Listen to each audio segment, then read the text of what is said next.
Arrowhead Stadium sold out, 78,000, a crucial game. The final quarter of the '94 season. The Broncos in Kansas City battling for a playoff spot behind San Diego. A Denver upset against Kansas City today would move the Broncos by tiebreakers ahead of the Chiefs. Dick Enberg with Bob Trumpy. Welcome aboard. Kansas City does welcome back a large contingent of the injured. We've talked in the pregame about Joe Montana not being here. Well, they get Marcus Allen back.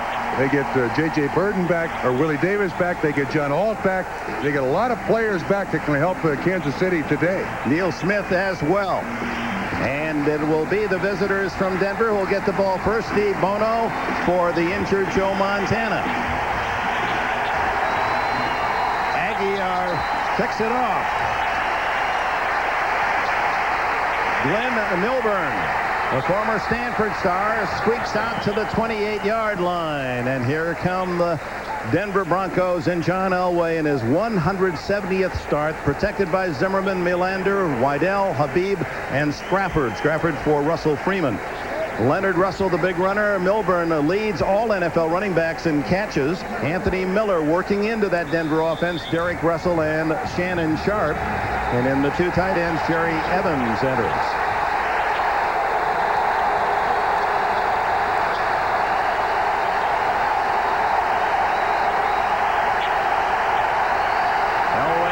Play from the 28 gives to Leonard Russell. May have gained a yard. Tracy Rogers starting for the injured George Jameson, leading the charge. Smith, Phillips, Saliamua, and Mickle, the front four for Marty Schottenheimer. Derek Thomas has 9 sacks. Tracy Simeon, Tracy Rogers for Jameson. Collins and Carter at the corners. Mincy and White at safety. When Kansas City goes to the dime, Taylor and Anderson, along with Terry, are the extra DBs. 2nd and 9. Russell again. 2, maybe 3. Bring up a 3rd and a long 5. Well, the Denver Broncos, after a disastrous start, have put things back together, and only the 49ers have a better record in the last 6 weeks. The San Francisco getting its bye week late. Dallas and Pittsburgh also at 5-1. That's at the start today. Both Dallas and Pittsburgh have won the earlier game, so they're 6-1. 47-year-old Wade Phillips. 3rd down and a long 5.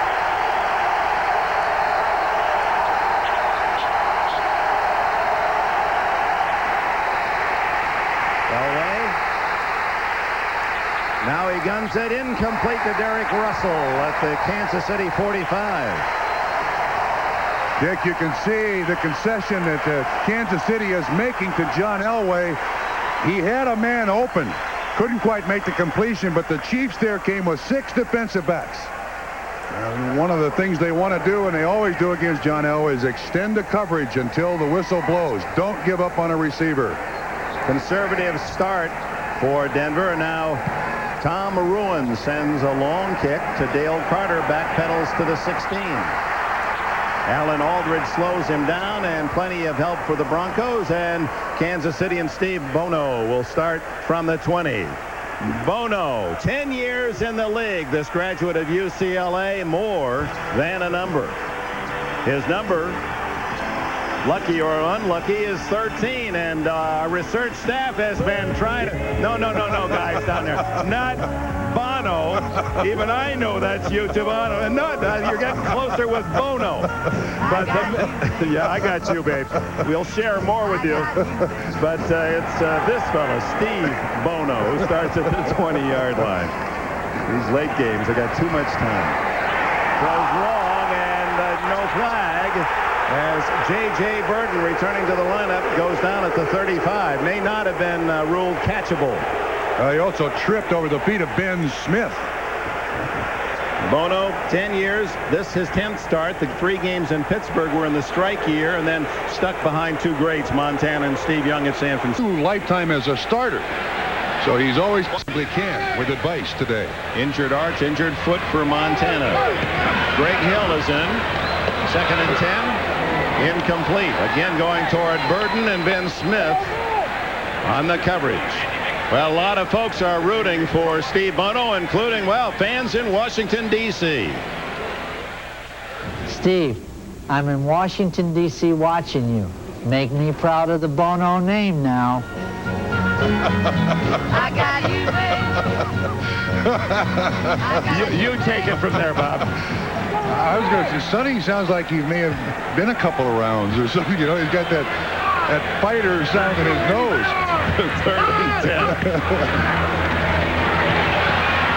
Bono finds the open man in the first down. It's Burden. 3 straight shots at J.J. Burden. The third, the charm, and an 11-yard gain. The one thing that you're going to see out of this Kansas City offense is exactly what Joe Montana does. With Bono his years at San Francisco and here, and watch the mechanics of Steve Bono. An excellent fundamental thrower. Over that foot, carries that ball high. Learned that again out of the Bill Walsh system at San Francisco. Understudy to Joe Montana. There's not a lot wrong with this man. He just hasn't had a lot of time to really play in the NFL. Greg Hill, the rookie from Texas A&M. First running play for the Chiefs, good for about 3. John Alden, he is key in the returnees for the Chiefs from the IR. Dave Zott, Runnard, and Shields, those 3 men in the middle. The only 3 that have started all 13 games this year for Kansas City. Bono with Marcus Allen and Kimball Anders. Anders leads in receptions. Burden and Davis outside. Derek Walker, the former Charger, at tight end. And Eric Martin, an ex-Saint, the 3rd wide receiver.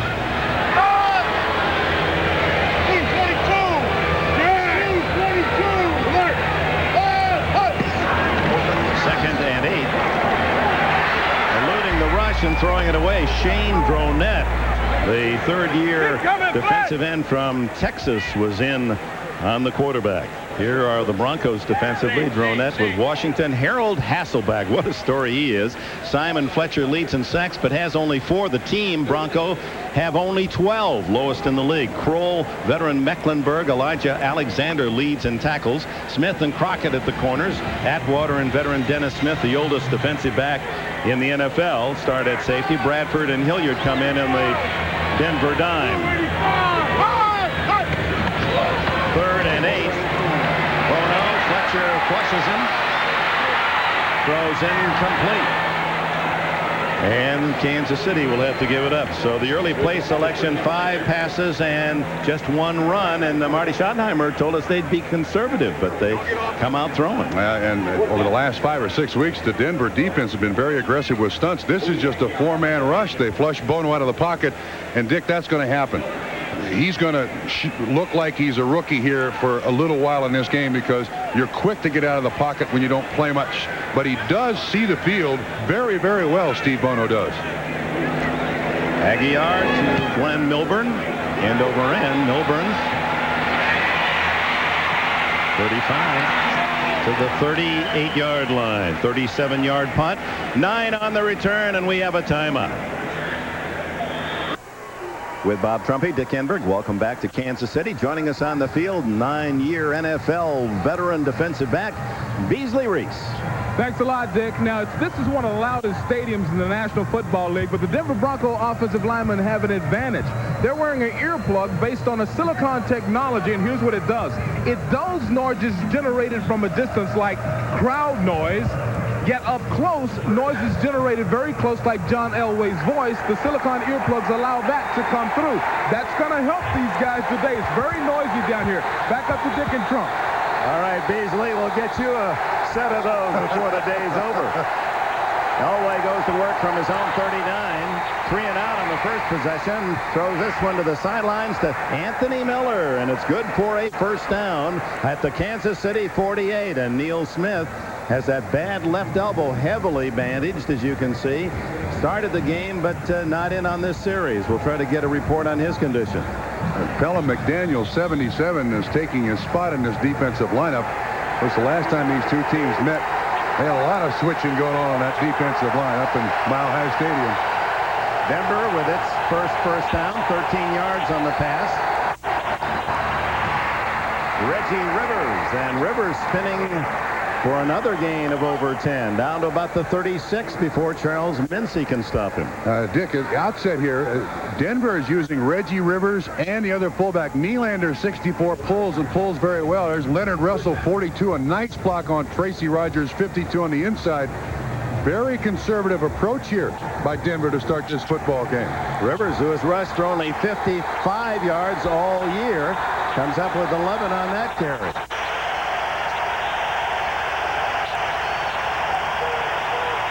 Russell leaves the backfield empty.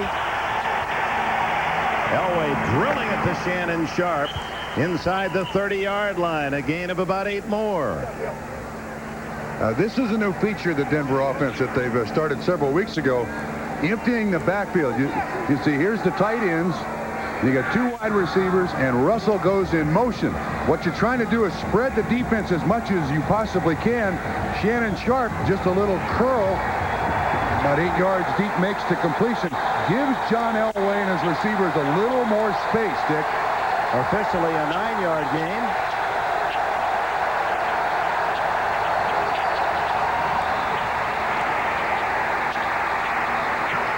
That's Rivers again, plowing through tacklers, and a first down at the 24. Well, he ran right over Dale Carter.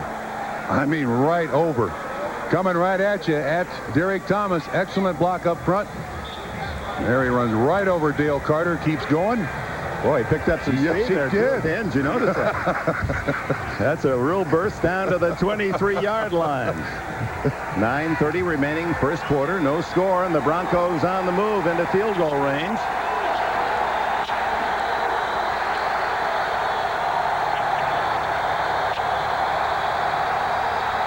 This is where those earplugs come in handy. Over the middle to Shannon Sharp, who spears it at the 5-yard line. The throw is high, but Sharp, who has 2 very bad ankles, in fact told us he's going to need surgery on both ankles in the offseason, makes a fine play. And Dick, this time Milburn is the lone back in the backfield, and someone loses track of Shannon Sharp. Not a good idea. I mean, you can see he is wide open and not even close to coverage on Shannon Sharp. Sharp with his 57th catch of the season. He and his brother Sterling, true to their surname, Sharp combo in the NFL.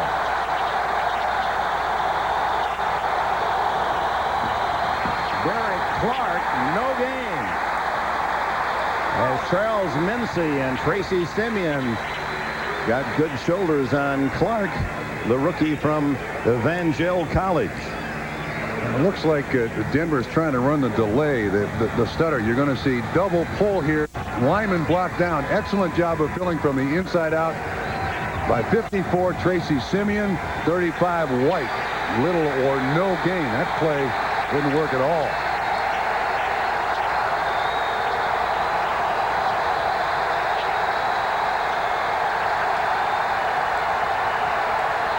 Quarterback draw.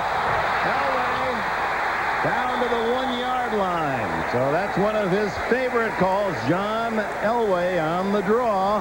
And Elway just 2 yards now from becoming the number 5 rushing quarterback in NFL history. And Dickie told us yesterday when we talked to him, of course, that quarterback drop in Mile High Stadium put Denver ahead at the later stages of the game, and he said, I had to lobby to put that play back in the offense.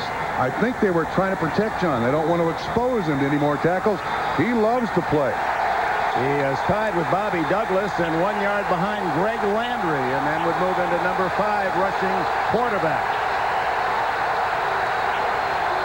It's Rivers and touchdown Denver. And Reggie Rivers, did he fumble? If he did, Kansas City going the other way. It appeared that he was in the end zone. But Elway makes the tackle on Tracy Simeon. Still no official making any signal. No signal. Somebody say something or show something. First the huddle.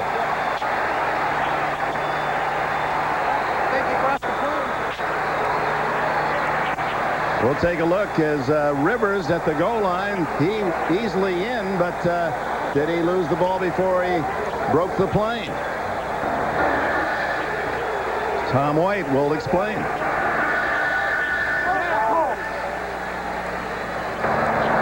There is no fumble. The play is ruled as a touchdown. No fumble.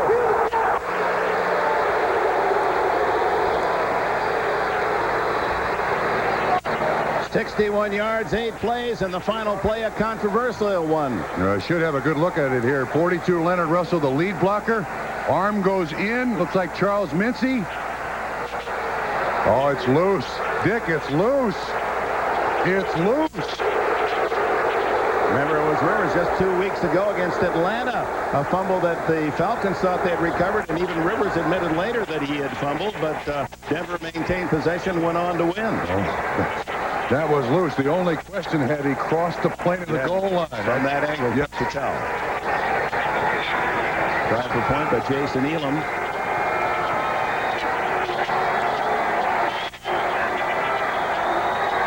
Jeff Campbell to hold, and Elam sends it through. As we go to a commercial timeout, and Wade Phillips applauds a touchdown, but it'll be a crowd. Yeah, he doesn't get it cleanly, Dick. We're blocked out there. Well, we'll come back and look at it again. The NFL on NBC is brought to you by Toyota and their full line of quality cars and trucks. Toyota, I love what you do for me. By Little Caesars Pizza, where you always get 2 great pizzas for 1 low price. By Compact, look for the new Presario computers for that small business you call home. And by ITT, building businesses into leaders.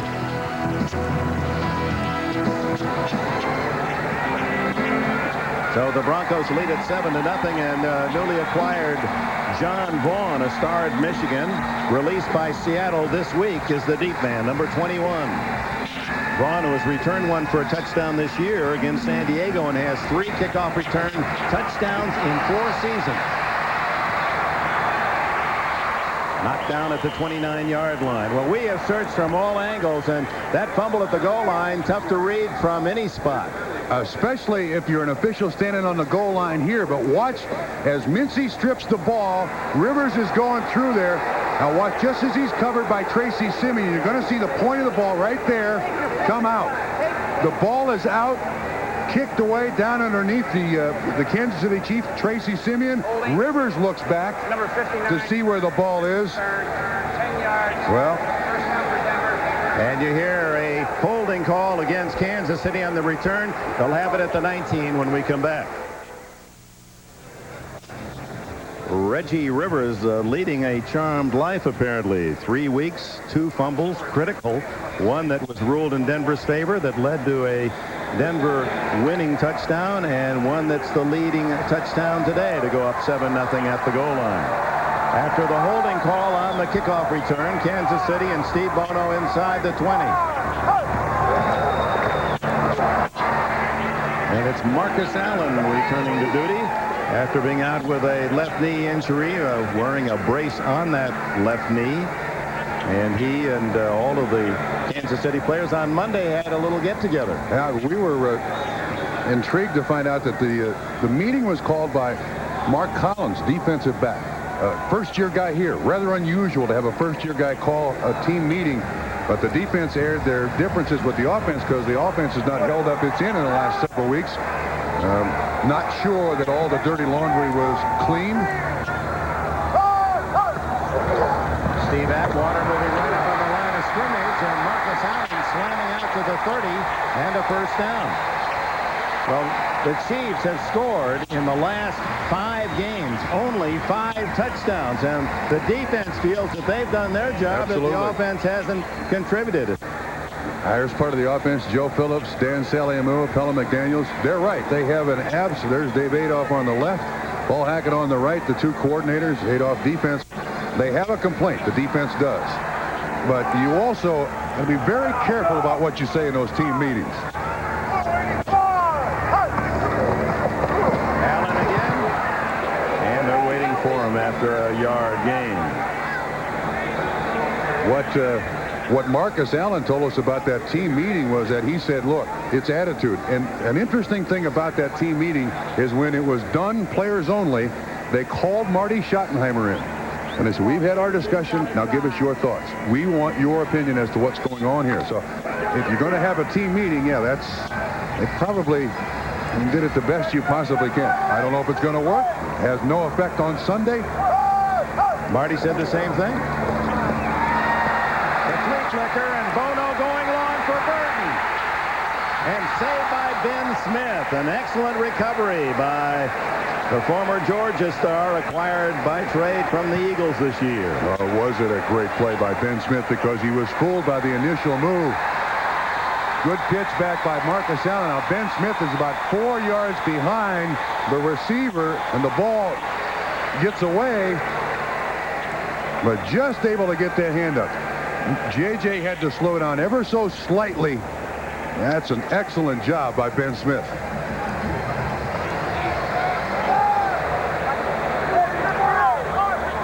Third and 9 for Bono. Quickly over the middle to the tight end Jimmy Johnson to the 36. That'll be short of the first down. Only the second catch all season for Johnson, and Bono and the Chiefs come out. Kicking team on. Broncos that time came with the defensive back blitz. He had to go to the hot receiver. Watch the outside of the formation. They're going to put as much pressure as they possibly can. They're going to make Steve Bono make the plays. Louis Aguilar. Milburn standing at his 20. Another short wobbler, and Milburn has room to run. Out at the 37-yard line with a 13-yard return of a 40-yard punt. Next Saturday at 3:30 Eastern, a special day of NFL action. Vinny Testaverde, Eric Metcalf, and the #1 ranked defense of the Browns take on Troy Aikman, Emmitt Smith, and the top-scoring offense of the Dallas Cowboys. Two of the top teams in the NFL battle when the Browns face the Cowboys. Next Saturday at 3:30 Eastern on NBC. This is a scene we'll see repeated throughout the day. All Joe Montana can do is try to be a set of eyes for Steve Bono on the sideline, give him a little support. What are you seeing? What are you feeling? Elway leading 7-0. Denver has it at their 38. Milburn is open in the flat. Elway hits him and out of bounds at the 42. Milburn, leading all NFL running backs, now has 65 catches, and that catch gives him the Denver record for a running back. Gerald Wilhite also had 64 while he was playing under that blue helmet. And Dick, in a game plan situation now, what Denver wants to do is stay out of those third and long situations. Jim Fossil's trying hard to make those third downs short.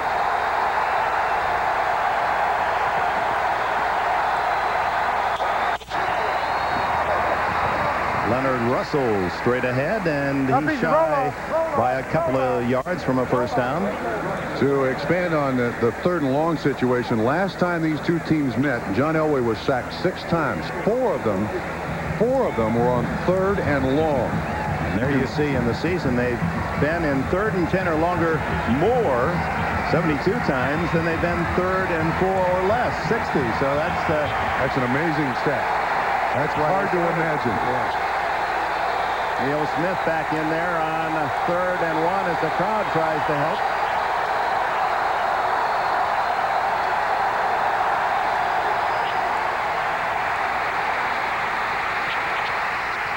Elway flipping it to Shannon Sharp, who has the catch, and a first down at the 49. Sometimes you just wonder if there isn't an extra eye in the back of that helmet of Elway. How many times do you lose that rush from the blind side? Dick, you're wondering, Kansas City and Marty Schottenheimer are convinced that he has that eye on the back of his head. Elway just at the end of that, just as he lets the ball go, it's Derek Thomas shot up around the chin. This is the guy that starts all Kansas City nightmares and ends them all, John Elway.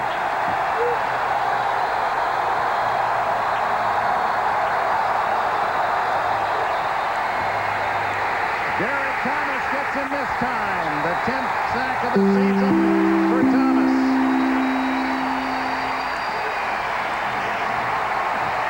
Speed rush. He's on Zimmerman, 65, an excellent pass rusher, and Derek just gets the corner, and by the time Elway gets set up, Dick, Derek is there for the sack. He had no chance to elude that at all. And this is the situation that the Broncos don't want to be in, 2nd and 18. Elway from the shotgun.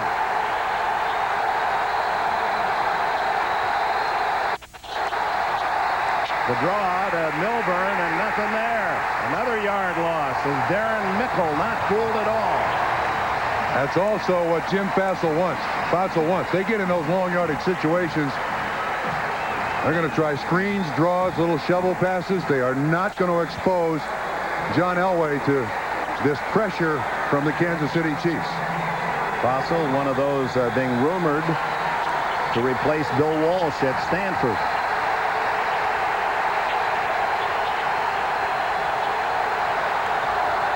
Third down, 21.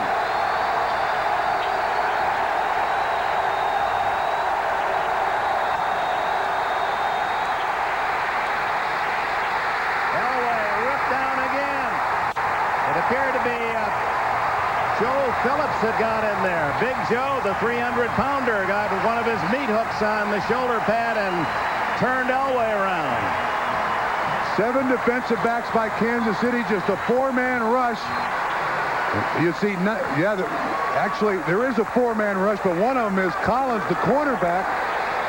And I also saw Darren Mickle, the defensive tackle, drop off in coverage, Dick. Ruin with a line drive to Dale Carter at the 22.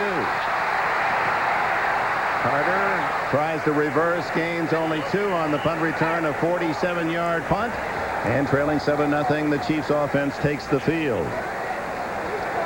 Gives us a chance to remind you tonight, well, what a superstar. Robin Williams, along with Jeff Bridges and Oscar winner Mercedes Ruehl, will star. It's a network television premiere. Holiday comedy, The Fisher King. It's a special time, 7 Central tonight here on NBC. And Dick, if you get all parts of this movie, you should get a medal. It takes some concentration. Great entertainment, but it gets complicated.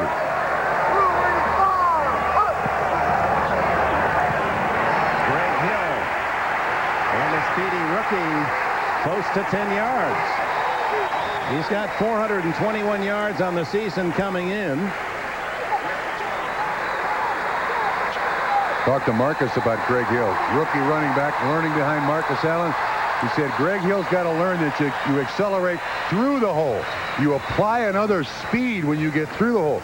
Excellent job of running outside. They don't have him block a lot or pass protect a lot, but he has great instinct as a running back. First down on the carry. Didn't make it. Delay a game. No play. Oh, that was end of the quarter and not the time clock. So end of the first period. And the Broncos lead by a touchdown. Ready for the second quarter. Marty Schottenheimer brought Joe Montana and that West Coast offense to Kansas City to answer the critics who said, hey, you don't have enough high power when you've got the ball. Well, here's what's happened. First 7 games, they were rolling downhill with that West Coast offense. But the last 5, and here's the stat, the third down conversions.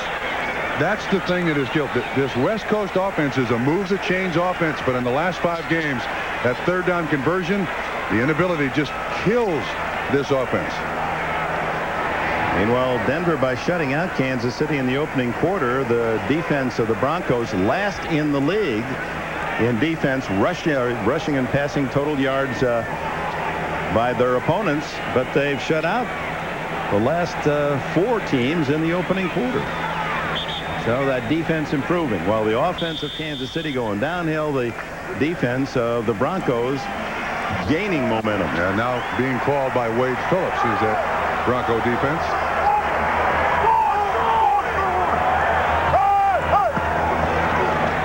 On first down, Marcus Allen in the play. Down shy of the 40.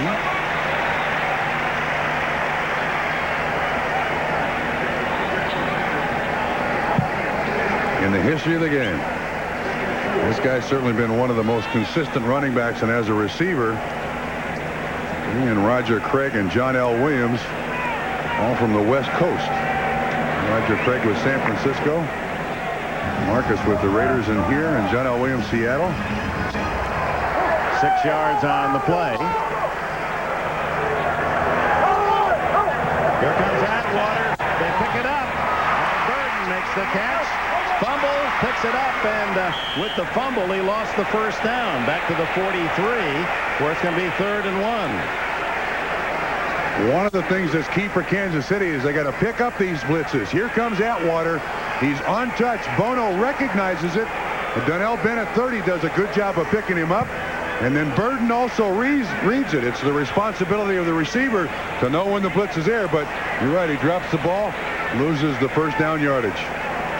So it'll be 3rd and 1 at the 43. He did everything right, but just finished the play. Marcus Allen, and they missed him when you pointed out the 3rd down conversion rate being so low. That's the loss of Marcus Allen. This is where he's at his best. Hit hard, but it appeared he got the nose of the ball ahead of the sticks. It was a short yard that needed to be gained. Rondell Jones coming up from the secondary to help out on the tackle. Makes himself small. If that sounds nonsensical, turns his shoulders slightly, never really gives the defense a real clean shot at him in short yardage. And look at his eyes, looking right at the markers as soon as he rolled over, and they give him the first down, Dick. Marcus Allen, who first came on the scene at Southern California, University of Southern California, as a fullback, blocking for a Heisman Award winner, Charlie White.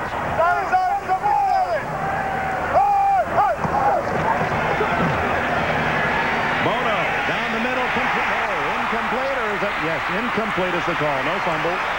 No fumble. J.J. Burton had it for a moment, but didn't get both feet down. It appeared to me that Bono was going out in the flat. Again, Smith with the hand checking. Actually, if Burton runs straight down the line, he's got a much better chance of being an open receiver. He kind of faded that pattern a little bit, and that allowed Smith and also Atwater from behind to get there and make contact. Just the minor details of a pattern or a successful play. Bono just 25 yards passing. That's Donnell Bennett. They've been using him more and more the last few weeks. The 2nd-round pick from Miami of Florida. Steve Atwater up to make another stop along with Carl Mecklenburg. Here's Mecklenburg right here for the first time in his career being called a middle linebacker. It's a run-stopping blitz. No one touches Mecklenburg, who admitted to us this is his last season. Going to go on to bigger and better things. He's not sure what. 3rd and 9.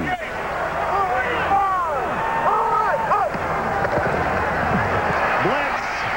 And just unloading it is Ronnie Bradford. That's the 2nd time the Broncos have brought that extra DB from the outside, and Bono saw him just in time to elude the sack. Here he's already in motion coming from the outside. There's no one to block him. Kimball Anders runs right by him. Now Kimball Anders has got to make the adjustment and come up with a pass protection block there for his quarterback. So far, those little blitzes done a good job of slowing down this Kansas City offense. Milburn drifts back to his 10-yard line. Aguiar, this is his best kick today. He sends a high one, and Milburn is hoping will go into the end zone, and it kicks through, and the Broncos will have it at the 20, leading 7-0 when we return. Here we go. We're on. Back at beautiful Arrowhead Stadium. Spring-like weather. And the Denver Broncos with a 7-0 lead. And John Elway, an avid golfer, as is Marty Schottenheimer, the Kansas City coach. They've had a chance to play a few rounds together in the offseason. Yeah. I'll give you the story about that at last year's Pro Bowl.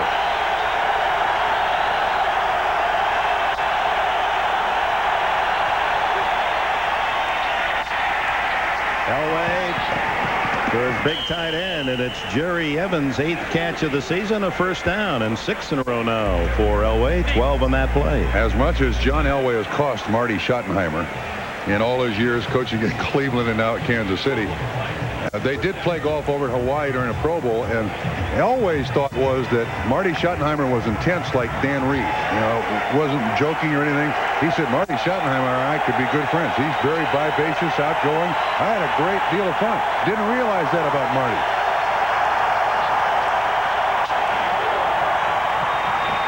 Derek Clark caught from behind. The speed of Derek Thomas. Boy, can he run at 245 pounds. From the up position as the play goes away from him, he pursues as closely down the line as possible. And that is for 247 pounds. You're not supposed to have that kind of speed. Of course, the last time these two teams met, Derek had the first hour off in Mile High Stadium. That was the classic where Montana's Magic won it for Kansas City with 8 seconds left up at Mile High.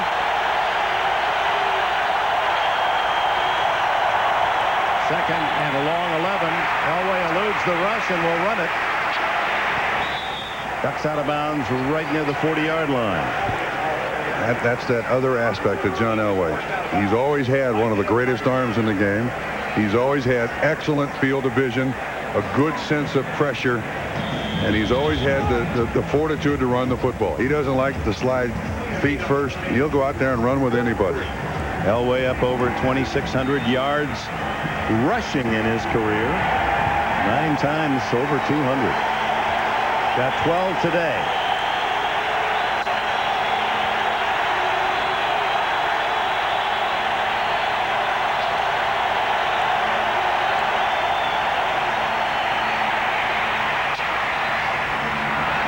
By Derek Russell, close to a first down at the 43, tackled by Jay Taylor, the extra defensive back. I don't think you can ask for much more coverage than Jay Taylor did here.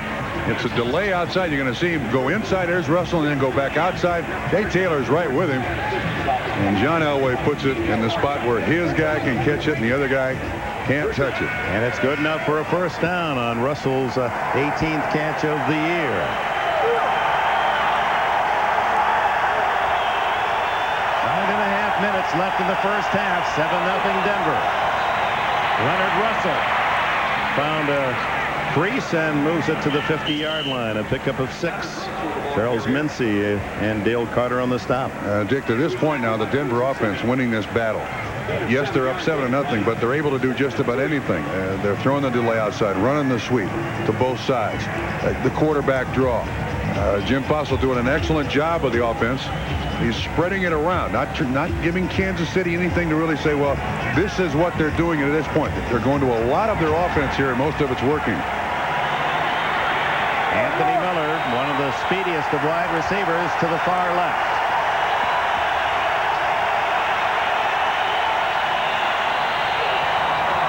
Russell. And trying to run left, Charles Mincy drops him at the line of scrimmage. Leonard 8-ball Russell from Arizona State, acquired from New England as an unrestricted free agent. 2 tight ends. Here's Mincy. When Leonard Russell breaks the ball outside, you can see all the linebackers in pursuit get up to the line of scrimmage. That's an excellent tackle by Charles Mincy. Leonard Russell, a big, powerful running back. I still don't understand why he was available from New England. Well, there have been 3 out of 3 on 3rd and short and 0-2 3rd and long, and that was the whole pattern that Wade Phillips wanted to follow today. This is 3rd and a short 4.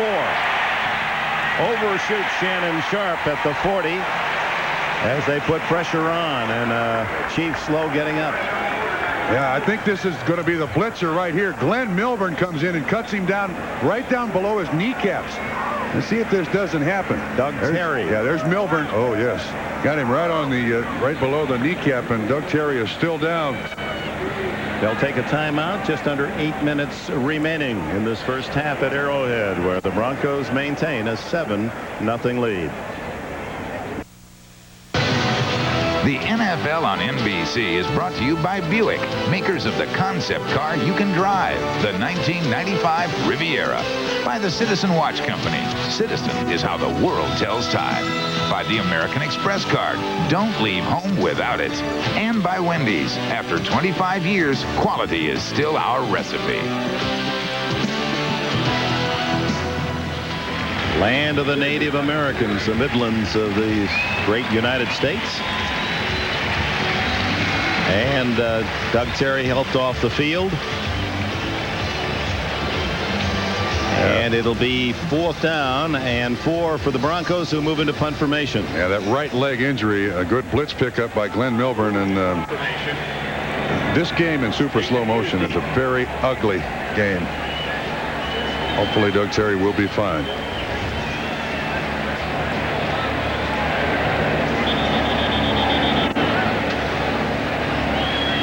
Broncos lead on a controversial touchdown. Reggie Rivers fumbling as he hit the goal line in the first quarter. Ruled a score, and 7-0 as Danon Hughes, outstanding baseball player as well at University of Iowa, and played minor league ball. Ready to field this one. Short kick. Hughes got some running room, but had signaled the fair catch and will settle for the 18-yard line. 7:52 left first half. Next Sunday at 12:30 Eastern, there's great NFL action on NBC. John Elway and Jeff Hostetler face off in a classic divisional rivalry. Raiders, Broncos. It's going to be a Wild West showdown. Or the Colts take on the Patriots. The Bengals collide with the Giants. Or the Seahawks face the Oilers. Next Sunday at 12:30 Eastern. Now that's football. Well, Bill Parcells pleased with his win over the Jets, land of the Kansas City Chiefs. And it's... It happens when you start a game at 3 o'clock. They got a lot of time. Arrowhead there. At the 19-yard line.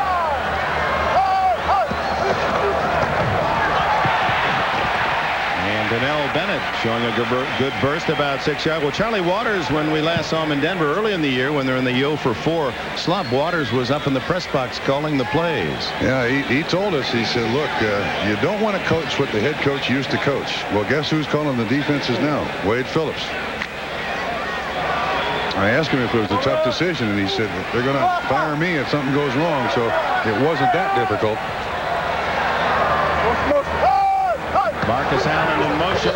Bono over the middle. Oh, that needed a clean tackle by Ray Crockett, or veteran Eric Martin had nothing but an open field ahead. Dick, again, Denver comes with the blitz. The blitz is going to come to this side. Bono does an excellent job of reading out the lone single isolated coverage. Crockett on Wayne Martin, and Martin at 218 pounds, a big target, especially in man-to-man coverage.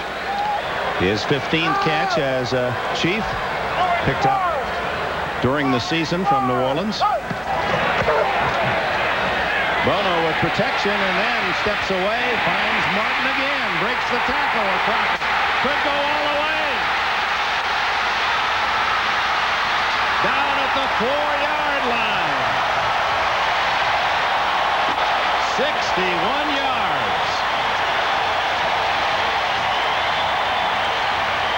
Steve Bono's favorite receiver. Again, the blitz. Here you see Atwater coming, and again, Bono does an excellent job. His running backs help pick up the blitz. He avoids the pressure by Simon Fletcher, 73. Martin stays with the pattern. Crockett is the man in coverage. Again, that 218-pound wide receiver breaks the tackle. And Steve Bono said Martin was his favorite receiver because he's not fast. Steve Atwater saved the touchdown, and time is called by Kansas City. Yeah, Martin not as fast as the younger guys, but he said that gives me a better chance to find him. Well, there were a lot of pluses on that play. Blitz picked up. Bono avoiding the pressure by Simon Fletcher. The veteran Martin staying with the pattern. And then Martin being strong enough to swing away from Crockett. Yep. Well, an interested observer, Joe Montana. On the Chiefs sideline. Yes, he likes it. It didn't go for a score, but 61 yards and 1st and goal at the 5 they'll settle for. Longest pass play of the year by the Kansas City Chiefs. And this is the not the red zone here in Kansas City. Marty Schottenheimer calls it the gold zone, but they haven't found Mother Lode very often. You can see the worst percentage. Kansas City doesn't want to be on that list, but in this situation, they get the real big guys in there, the tank personnel, and they're pretty good in this spot. Marcus Allen is the tailback with Anders the upback.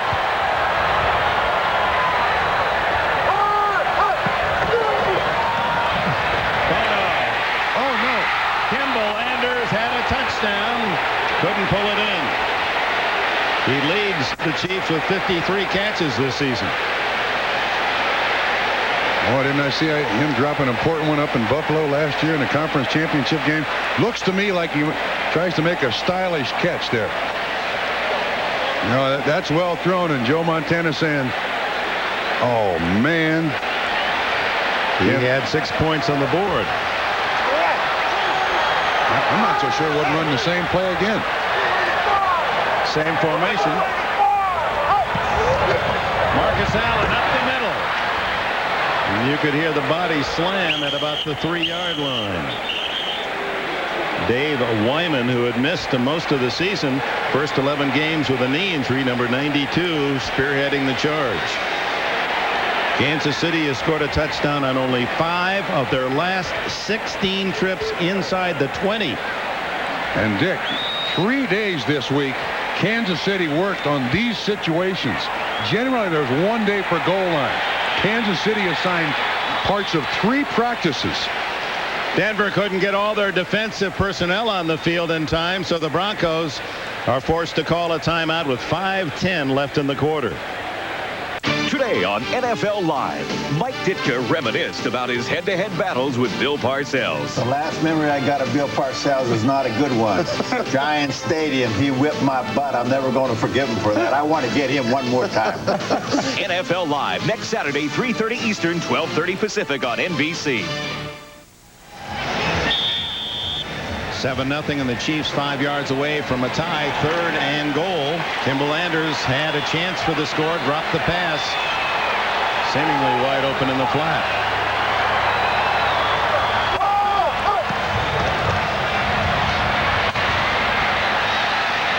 Bono has to throw it away. Dennis Smith was the closest player, and Marty Schottenheimer once again denied the touchdown inside the 20. Well, they had their opportunity there. You can't throw it much better to a receiver. And Kimball Anders dropped it. Now he owes him one. He's got to atone for that mistake, and he knows full well and good. 22-yard field goal by Lynn Elliott. The attempt coming up. Elliott has made all but 4 of his 26 tries this year. Aguiar to hold. And Kansas City settles for 3. The big play on the drive, the 61-yard pass from Bono to Eric Martin, the longest completion of the year for the Chiefs. And that is a huge missed opportunity. Now, with the momentum that Denver has coming into this game, winning 5 of the last 6, and the way the Chiefs have struggled over the last several weeks scoring points, I mean, they draw it up, and it works, but you got to catch it. Well, Saturday football in the NFL begins next weekend, and we will be down in Irving, Texas for the Browns and the Cowboys, 2 of the top teams in the NFL this year. It starts at 3:30 Eastern time, and on NFL Live, you'll be able to meet some of the star Cowboys, Troy Aikman and Charles Haley, and then you'll see Metcalf and the Browns with their tough defense against the Dallas Cowboys, the defending Super Bowl champions. 3:30 Saturday now, next Saturday on NBC. Look at that. Kimball Anders walks over to Steve Bono. That's on me. That's mine. Don't count me out here. Try me again. I like that in Kimball Anders. A lot of running backs go find a spot on the bench, and they don't show up for a while. So it's 7-3, Denver leading with 5 minutes and a tick left before the intermission. And Aguiar tees it up. It'll be Jeff Campbell and Glenn Milburn deep for the Broncos.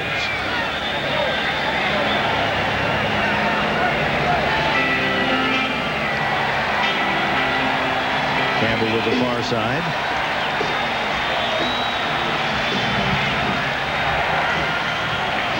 It's Milburn at the 10.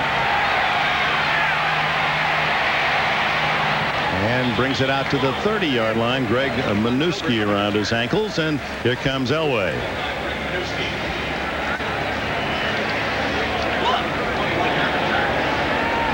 First down, Denver. Elway is 7 for 9 in this first half, 64 yards. Needs just 2 more touchdowns to join the 200 TD club. Become the 18th man to do it.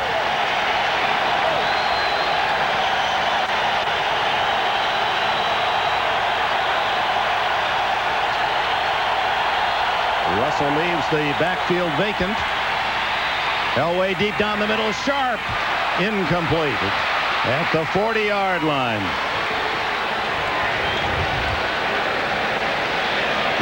Again, Dick, Denver doing a whole bunch of different things. 2 tight ends, 2 wide receivers, empty backfield, almost a catch. You've got Derek Thomas trying to cover Shannon Sharp.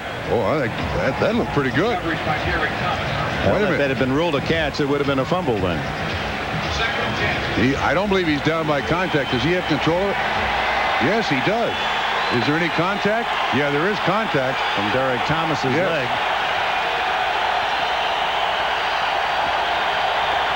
Glenn Milburn. And the little man, one of the smallest, if not the smallest running back in the league. 5'8" and 177. Gets a couple. Excuse me, Dick. Tracy Rogers on the tackle, and Denver's tried very hard to include Glenn Milburn in more than just the 3rd down situations. He's in there on 1st and 2nd down for the shovel pass, for the screen, for the occasional draw. He's small, but he's tough. As a high school wrestling star. Southern California.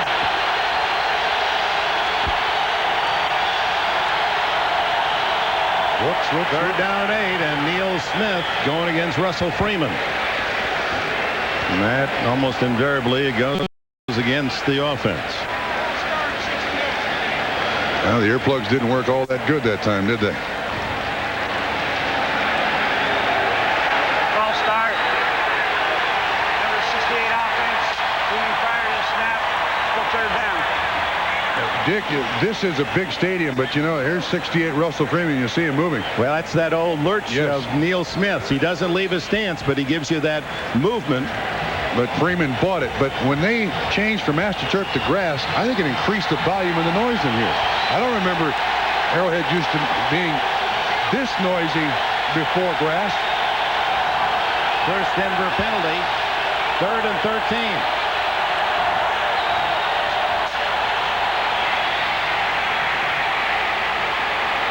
Elway goes long, has a man open. Anthony Miller inside the 20-yard line. And that's what we were talking about. Miller, who came from San Diego, and he and Elway had great difficulty the first month and a half of the season hooking up on their patterns, and suddenly they're reading off the same page. John Elway told us he's had several talks with Anthony Miller, and he said, look, Anthony, this is a timing offense. If you don't run routes, precise routes, to deal with the timing, you're not going to get the ball. That was a busted play. That was all John Elway's arm. Few quarterbacks in the league can pull off that trick. Now threw against his body. Absolutely. Moving left. Leonard Russell down to the 15-yard line, a gain of 3. 54-yard pass from Elway to Miller. John Elway's got to drive defensive coordinators nuts, because all week long you tell you guys, don't drop coverage. Stay with coverage until you hear the whistle blow. Well, they flush Elway to his customary left side. He squares his shoulders, and Dave Adolph sees Anthony Miller 4 yards deeper than his deepest defensive back for a completion.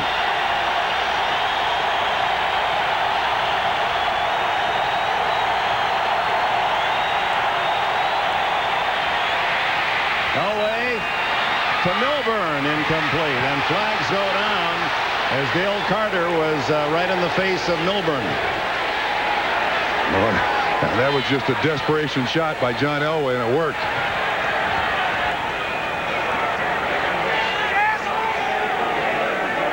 This one right down on the goal line, so if it's interference. Pass interference, number 34 defense, 1st and goal. At the 1-yard line. Dick, what happens here, here's the end of the play. There's no question there's contact. You see Dale Carter hand up by the face. That's an easy call for the officials. Well, Elway and the Broncos 4 shots to score from the 1-yard line. Leonard Russell to the goal line and not in.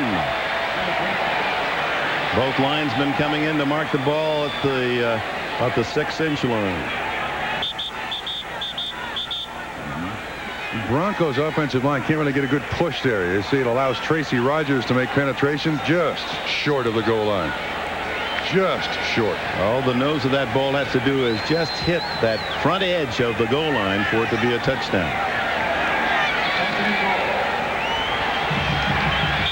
Dale Carter explaining how Milburn got away.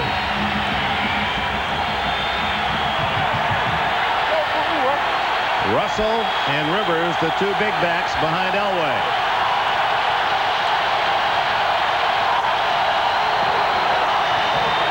Russell, no signal yet. Terrific surge defensively by the Chiefs. Again, now look at the Kansas City defensive line submarining up underneath the offensive line, and that allows the defensive backs and the linebackers to get there and stop the penetration by Russell. And that takes us to the 2-minute timeout. We'll be back with the Broncos on the goal line. Here in Kansas City, the Chiefs trail 7-3. 2 minutes left in the half, and Denver 3rd and goal. Just the length of the football away from a 14-3 lead. 2 shots from the 1 have netted them less than a yard. Going to Leonard Russell. Will Elway try something wide, or the fake drive and a pass? You say no. You're going to go straight ahead. Straight at him. Straight at him.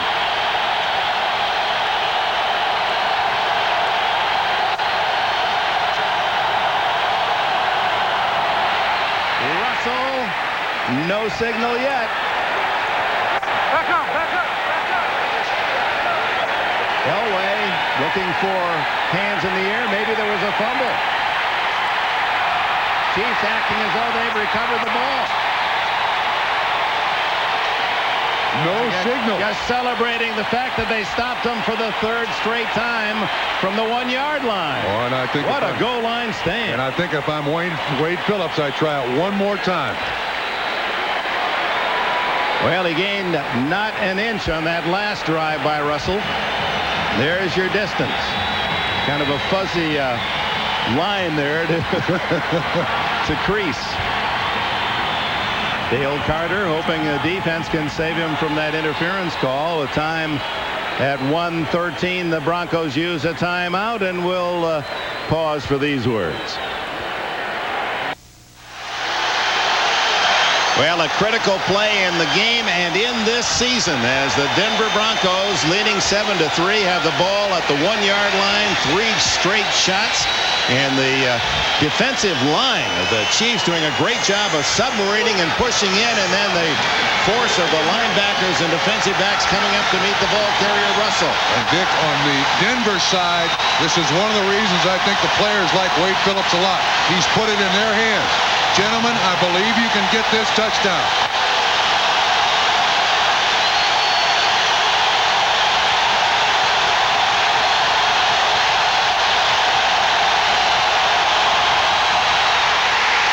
He didn't make it. Rivers stopped at the 1. Oh, my, what a goal line stand.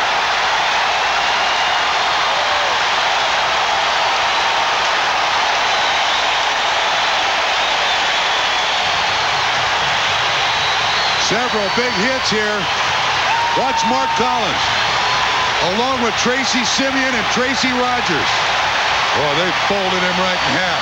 I tell you, that Tracy Rogers, that was a highlight film for him, that goal line stand. The 240-pounder from Fresno State, number 52. He was in on every tackle. And the only reason he was in there is George Jamison is hurt. Rogers, a bigger linebacker, only proved his worth in that goal line stand. So the Elway to Miller 54-yard pass and the interference that set it up at the 1, all for naught. Now hit in the end zone. That could be a safety. No, they really just did get out. As the Broncos were signaling 2 points and timeout called with no, the clock is still running. Timeout has not been acknowledged. But they were signaling for a timeout. They wanted it because with 48 seconds left, they still get. Whoa! He just got across that line. Turnabout fair play. Absolutely. The reverse here is, and surprisingly, with a chance for a possible safety. Wade Phillips, I believe they have one timeout left. They have not used it. Flags down. It appeared the Broncos moved offside. That should end the half because that's a penalty on the defense here. That's a penalty on the defense here. Coming up, it's the Domino's Pizza NFL Live halftime report with Greg Gumbel, Mike Ditka, and Joe Gibbs. They'll get you caught up on all the scores early and late. Also the highlights from around the league as we're down to the final 4 weekends of the regular season. So now if you're the Kansas City Chiefs, hey, give it a rip. Throw it down there as far as you can. Kneel on the ball. Kneel on the ball. That'll be 2nd down and 5. Matt Blunden today has the microphone into Steve Bono. Will he give it a shot downfield? That would be certainly atypical for Marty Schottenheimer. No, he's going to kneel it down and call it quits unless Denver calls time, and apparently the Broncos are not, and that'll be the last play of this opening half. Well, two teams who put on a scoring-fested Mile High play it tough and close.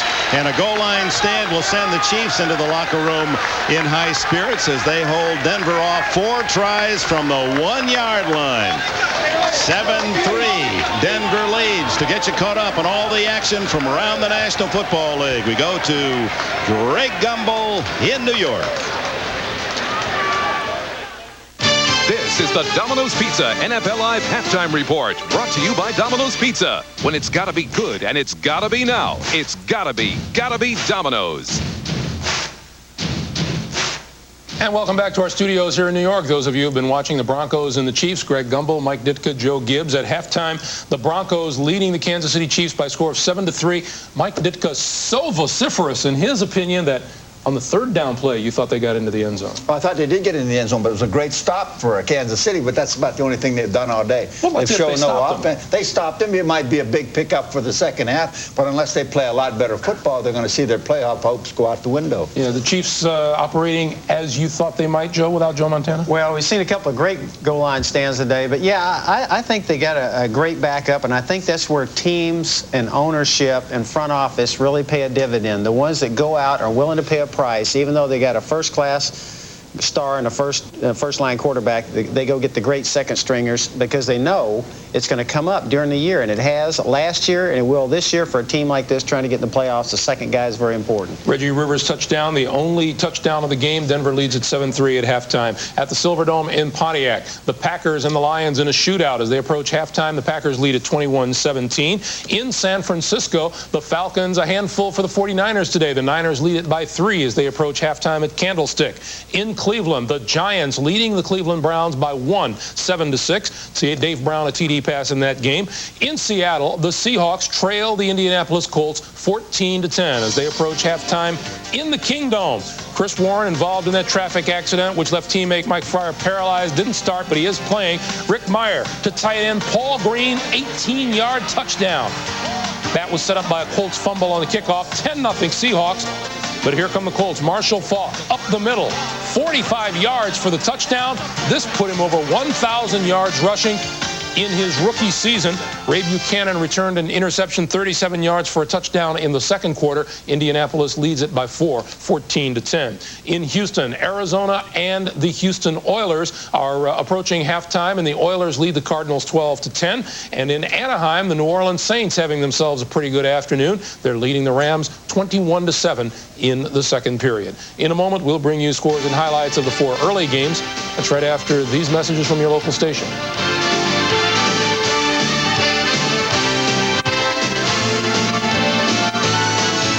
NFL Live halftime report, brought to you by Domino's Pizza. When it's got to be good and it's got to be now, it's got to be Domino's. Welcome back to New York, everyone. Let's start now with the early games, and a pretty good one at Foxborough, pretty critical to both the Patriots and the New York Jets. New England won it by a score of 24-13. Bill Parcells and the Pats looking for win number 4 in a row. 3-0 Pats in the second quarter after a Leroy Thompson fumble. Boomer Esiason to Art Monk for 15 yards and a touchdown. Jets led 7-3. Earlier, Monk tied Steve Largent's all-time record, 177 straight games with at least 1 reception. 13-10 Jets in the third, deep in their own territory. Boomer Esiason picked off by Ricky Reynolds, an 11-yard return for the touchdown. Patriots led 17-13. They went on to win it 24-13. And the Patriots are now 7-6 on the year, and looking pretty good in the wild card scramble. Kansas City at 7-5 as we speak. 2 of the teams out of this group will make it. And guys, you have to like the way these Patriots play in late season under Bill Parcells. Well, I think it's starting to look more like a Parcells team. They rush for over 130. They limit the rush to 64 today. That's Bill Parcells type football, and I think they got everything going their way with a good young quarterback that doesn't make many mistakes. By the way, I felt awful for Boomer today. I think he's had a heck of a year. They got a heck of a team. Tough loss last week. I felt bad for Boomer to throw that thing down there, the interception, a big play. Yeah, the Jets have lost 3 out of 4, and I guess you could say growing pains for a rookie quarterback, for a rookie head coach Pete Carroll. It's tough, but I'll tell you the one thing I want to talk about a little bit is I think the one thing about the New England Patriots, they control their own destiny. I know that's a cliche, but I'm going to use it anyway. They got a chance. They win these next 3 football games. They're going to be right in the thick of it, and they're going to make a difference through the playoffs. They're home to Indianapolis, and then they're at Buffalo, and they're at Chicago to finish out the season. The Patriots win today 24-13. In Philadelphia, more problems for the Eagles and for head coach Rich Kotite. Dallas beat them 31-19. Michael Irvin and Emmitt Smith, big games for each today. First quarter scoreless game, Rodney Peete starting over the middle to Irvin. Nobody touches him. 19 yards and a touchdown, and Dallas led 7-0. 14-6 Cowboys in the third. Smith, 25 carries, 91 yards, 2 touchdowns today. This 3-yarder, his second of the game, 19th of the season. Eagles pulled it within 5, but Randall Cunningham, looking for the go-ahead score, picked off by Darren Woodson, takes it 94 yards for the touchdown. Cowboys win 31-19. It is their 3rd consecutive NFC East championship, and the Cowboys clinched the divisional title. They are 11-2 on the year, and Rich Kotite said to be in trouble. Number 1, do you believe it? Number 2, is it deserved? Well, I think, first of all, they had a chance in this game. Randall, in this case, throws the big interception. I'd like to at least seen him tackle a guy and get him down. They still had a chance there, and they had their opportunities. They were down there. Anytime you go 1-4 late in the year, and I think anytime you're working for a owner that you weren't his choice, I mean, it becomes tough. That's the real key, isn't it, Mike? Well, the real key, too, I think too many people listen to the media and they listen to fans. I mean, Rich Kotite did a great job with his football team last year, one of the best coaches in the league. Everybody, 4 weeks ago, Greg, everybody saying what a great job Rich Kotite's done with Philadelphia. All of a sudden now, the plays aren't going his way. They're getting beat. Now it's all of a sudden his fault. I doubt that very much, but don't let the fans and the media fire coaches. All right, the Eagles have lost 4 straight. They're down to 7-6 on the year. They lose 31-19 today. In Cincinnati, the Steelers became the first AFC team to clinch a postseason spot. 38-15, they beat the Bengals. Bill Cowher, I guess you could say he's taking this game seriously. 7-7 in the second quarter. Jeff Blake of the Bengals, his pass deflected and picked off by Greg Lloyd, who returns to the Bengal 4-yard line. On the next play, O'Donnell hit Eric Green for a touchdown to make it 14-7 Steelers. In the third, Bam Morris, 8 yards and a TD, his second of the game, 21-7 Pittsburgh. 24-7 in the fourth when Blake is intercepted by Rod Woodson, who returns 27 yards. It was 31-7 at that point, the final 38-15. 5th straight win for the Steelers. 38-15 the final score. The Bengals have lost 8 in a row to Pittsburgh, and they fall to 2-11 on the year. In Tampa, the Bucs came from behind to beat the Redskins 26-21 today, and this is a pretty good game in Tampa.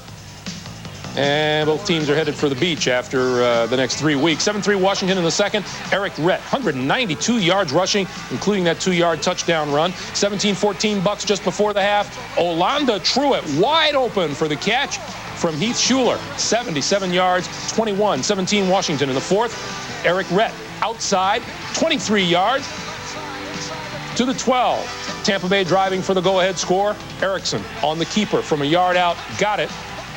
fifth straight loss for the Redskins. They have lost 10 of their last 11 games, 26-21. Tampa Bay wins it. And we'll send you back for the second half right after these messages from your local station.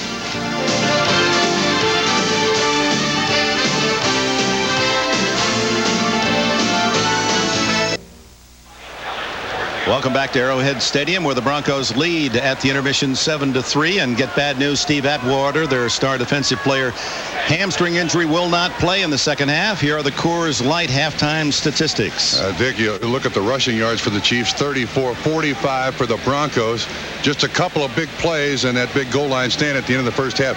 There's not a lot to really go to in this first half. It's nice to have it that simple, though. Reggie Rivers scores, controversial, could have gone either way at the goal line, tough to see, and then it evens out at the other end. But here's a chance for Kansas City to tie the score at 7. There is no question that when you struggle offensively, these things are always difficult. But Kimball Anders on the little flat pattern, perfectly thrown by Steve Bono. It bounces off of his hands. And Kimball Anders is the Kansas City Chiefs' leading receiver so far. So that shows you how difficult it's been. Then Denver, down at the goal line, third down run by Leonard Russell. This is from the reverse angle. And while you can't see it clearly, watch how Tracy Rogers begins to bend Russell back. It certainly appears he is in the end zone, but no points for Denver. 4 shots from the 1-yard line and unable to punch it in, as Kansas City keeps it close at 7-3, and the Chiefs get the ball first, and Anders deep to return. Along with John Vaughn. Jason Elam. High but quite short, and Vaughn on the run at the 10. 20 and tripped up at the 28-yard line. Let's go to Beasley Reese. All right, thanks a lot, Dick. I spoke to both coaches, and Wade Phillips of the Broncos said, and I quote, "We are kicking their butt up and down the football field. We don't need to change anything." When I spoke to Marty Schottenhauer, his halftime speech was a classic. He ended it by saying, "If you want to have some fun, follow me out this door," and the place erupted. Back to you. All right. You've been there, Beasley and Bob Trumpy. Yeah, that's philosophical, Marty Schottenheimer. He's always trying to reach that 6 inches between the backbone and the breastplate, as he says.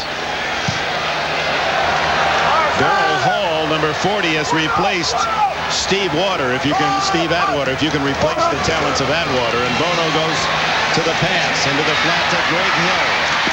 Simon Fletcher and Elijah Alexander in on the stop after a gain of about 3.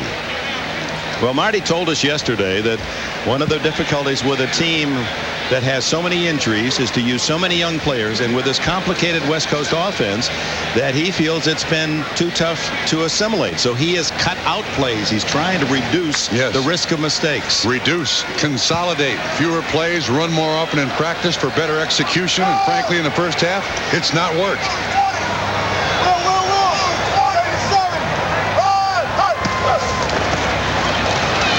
Hill the other side, same play, and he drops the ball. Ran before he caught it. And a rookie mistake. As Marcus Allen said, borrowing a John Wooden phrase, be quick, but don't hurry. Yeah, don't hurry. Remember the fundamentals. He sees the ball released. You're right. He's just looking for that first tackler.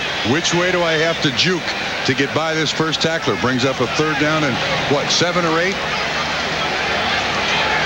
First half, only 4 penalties, no turnovers. There are the quarterback comparisons. Pretty close. Third down pass by Bono to the flat. Incomplete. Trapped by J.J. Burton. Covered by Randy Hilliard. Some of the fans felt covered a bit too closely.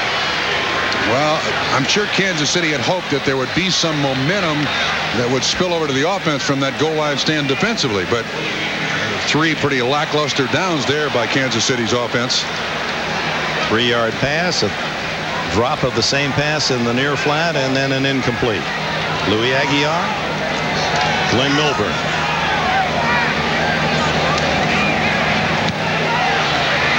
End over end. Good protection for Denver. But Milburn runs right to the man downfield, Kimball Anders. There's plenty of room. They're trying to set up something on the left side, but Anders denied. The NFL on NBC is brought to you by the totally new Ford Contour, a world car for the 21st century. By Starter, leading apparel and headwear of the NFL. By Coors Light, naturally brewed. Reach for the silver bullet, the pure taste of the Rockies. And by Domino's Pizza. Call now and order new buffalo wings, and we'll deliver them with your pizza. It's gotta be Domino's. Yeah, from that skyline, I think you might need a few guesses to come up with Kansas City, Missouri. This is the heartland. From the 23, Denver's first second-half possession begins. Leonard Russell. Out of bounds at the 29. A pickup of nearly 6. Derek Thomas ran him out. Good job by Derek Thomas. Takes on the lead blocker, Clark. Kind of sheds him away, keeps him away from his legs so he can at least stay on his feet, and if not make the tackle, assist on the tackle. Collins finally bumps him out, but again, a nice 6-yard pickup there. 2nd down and 4. Neither team has run the ball very effectively. Both well under 3 yards a carry.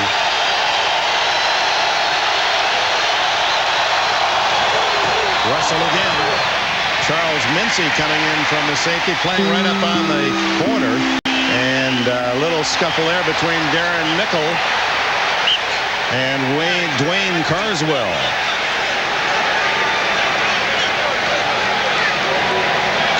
We understand that Rick Meyer, the quarterback for the Seattle Seahawks, a fracture of the left thumb and is out for Seattle. And it's already been a tragic week up in the Northwest.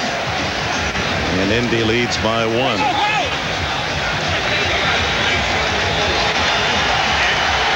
3rd down, 4.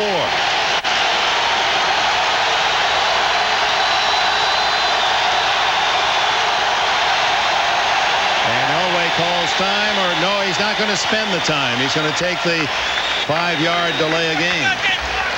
That's interesting, and we've long wondered why quarterbacks don't do that more often, to waste of what can be an incredibly precious timeout to save a 5-yard penalty. Now and then, why not just take the 5 when you're in the middle of the game?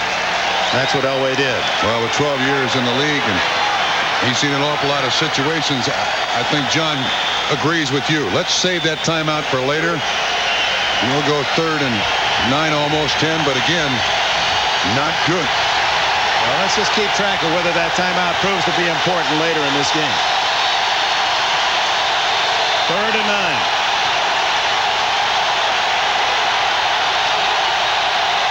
This crowd testing those noise preventers. Elway gonna run it out of there. And diving for a first down, was down. Picked up by Dale Carter, but the ball rolled down. Did he dive far enough for a first down? Let's see. Watch Derek Thomas come into the picture. They ran a little loop with him standing up right over the center. John Elway eludes it. And again. And he was down by contact. Yes, therefore, the ground cannot cause the fumble. Had he been diving and not hit, that was a free ball. Will Smith is down there on the Chiefs sideline. He's got that bad elbow. They measure, and it is shy by about a foot of a first down. And with recent history being what it is for the Denver Broncos, they're not likely to gamble here. No even question. though it's just a couple of chain links. Neil Smith certainly been an injury year for him. The broken thumb, the surgery, 2 bad ankles, and it looked like they're pointing to his elbow. One of the trainers was motioning his elbow. Dale Carter back at the 27. Tom Ruin to punt.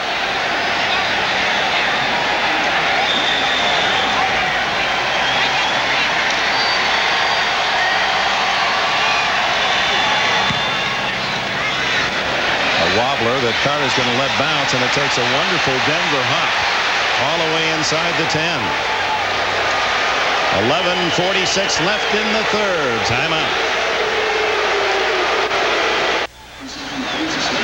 Neil Smith, that painful left elbow injury, being helped to the Kansas City trainer's room. Look at the effort of Smith, who outruns Elway, but he falls right on that elbow. Taped very tightly, but still I'm sure there was some extension there. Bono starts at the 8. Gives to Donnell Bennett. Squirms for a couple.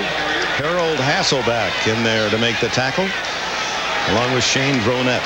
Dick, to this point, Kansas City has shown very little bread and butter today. That is something they can call on here to try to get the ball down the field. They've struggled running the ball.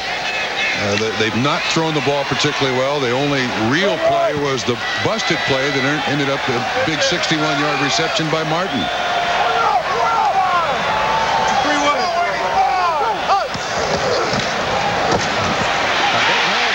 Allen. He saw Dennis Smith slip up on that left side as if he was coming, and I think the play was directed more to that side or the middle, and Marcus Allen sweeps the other way. Look at the start.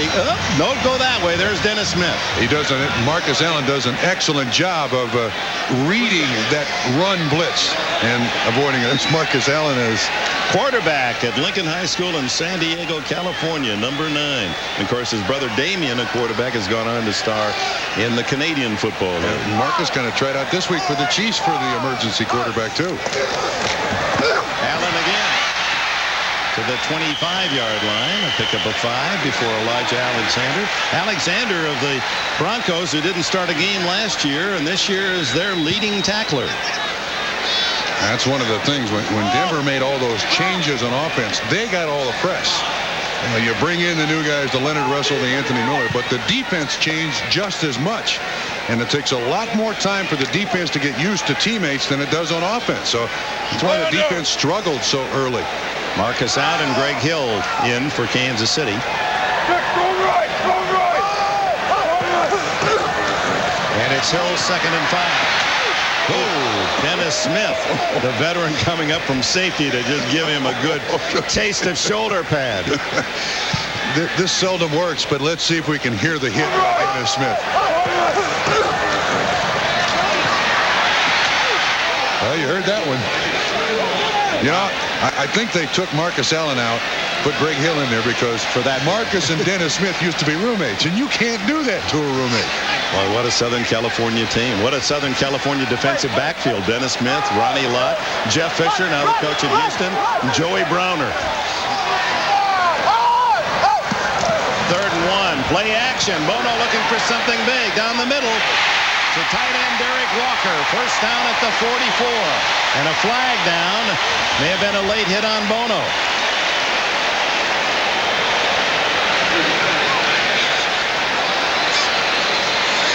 Ineligible. Receiver downfield.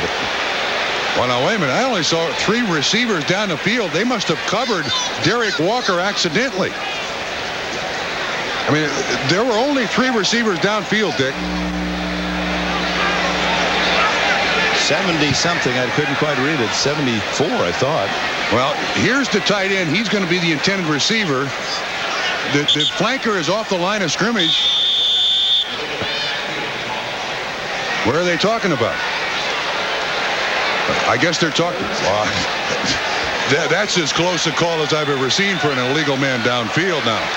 Bono is 1 for 6 on 3rd down. Blitz on, and he hits one of the blockers in the back, Dave Zott, and a flag is down. Yep. Dave Zott trying to move in front of the screen to throw a block, and the ball hit him right in the fat side. Kimball Anders was going to be the intended receiver.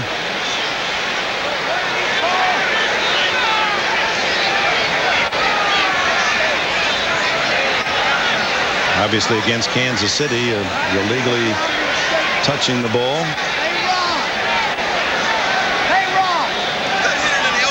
That's the call. Not that 79 tried to touch it. He had no idea he was the intended receiver, or he would have looked. Again, another blitz coming by Denver, and Kansas City's choice is just to run the screen. But watch Zott Tim Landers is behind him, hits him right in the back of the thigh.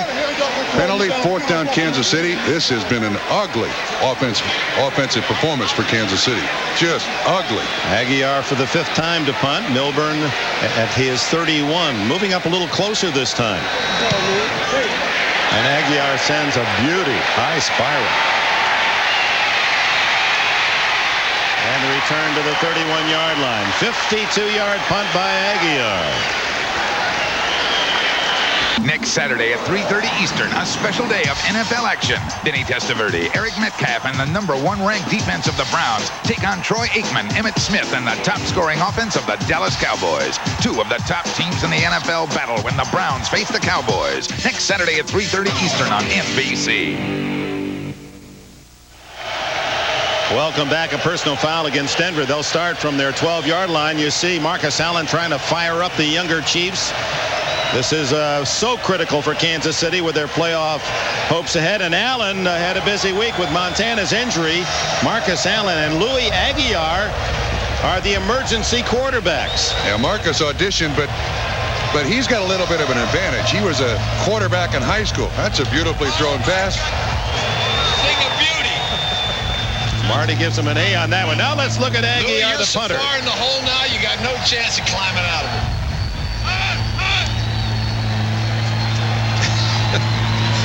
Whoops. Just a little off. So obviously Marcus Allen, not Aguiar, the emergency quarterback. He's playing leader here on the sideline.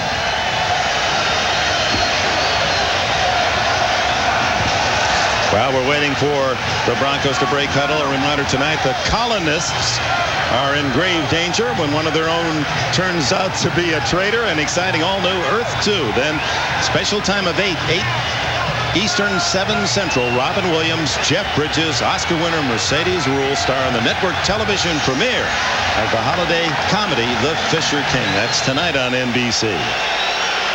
Steve Antonopoulos, the Broncos coach, trainer, ramping up the thigh of Leonard Russell. We've already got Atwater out with a pulled hamstring.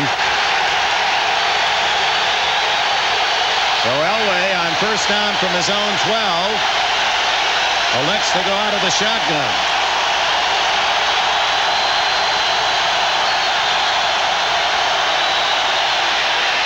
Shannon Sharp in the flat.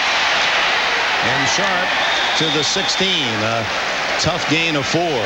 Hit by Doug Terry, who was injured earlier and has returned. 4 catches for Shannon Sharp. As long as they're able to just treat that 1st down play almost like a run. You know, that's just 4 yards right there. Just keeps Denver out of that 3rd and long situation. They're fine. Glenn Milburn now the running back.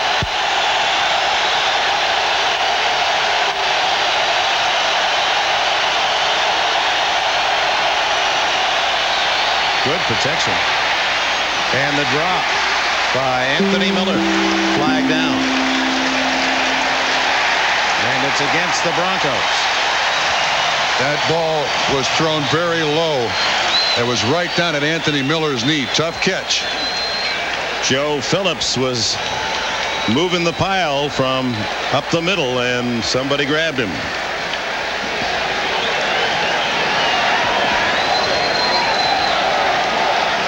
Big Joe, he and his wife are practicing lawyers. Our referee Tom White's microphone obviously is inoperable. He said 64 offense. John Melander. Half the distance to the 8-yard line where it is 2nd down 14. Well, now Kansas City's defense got to get their offense in this game with a big play. That's their only chance. They need a short field, the offense does.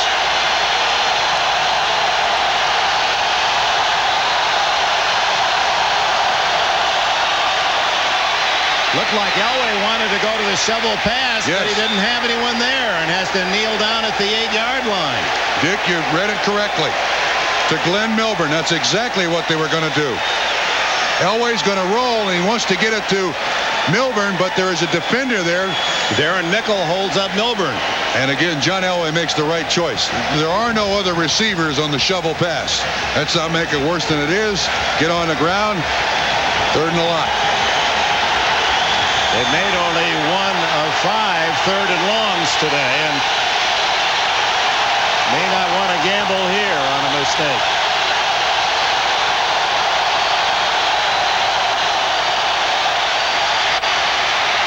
Elway looking long. Miller. Oh, what a catch. A flag down.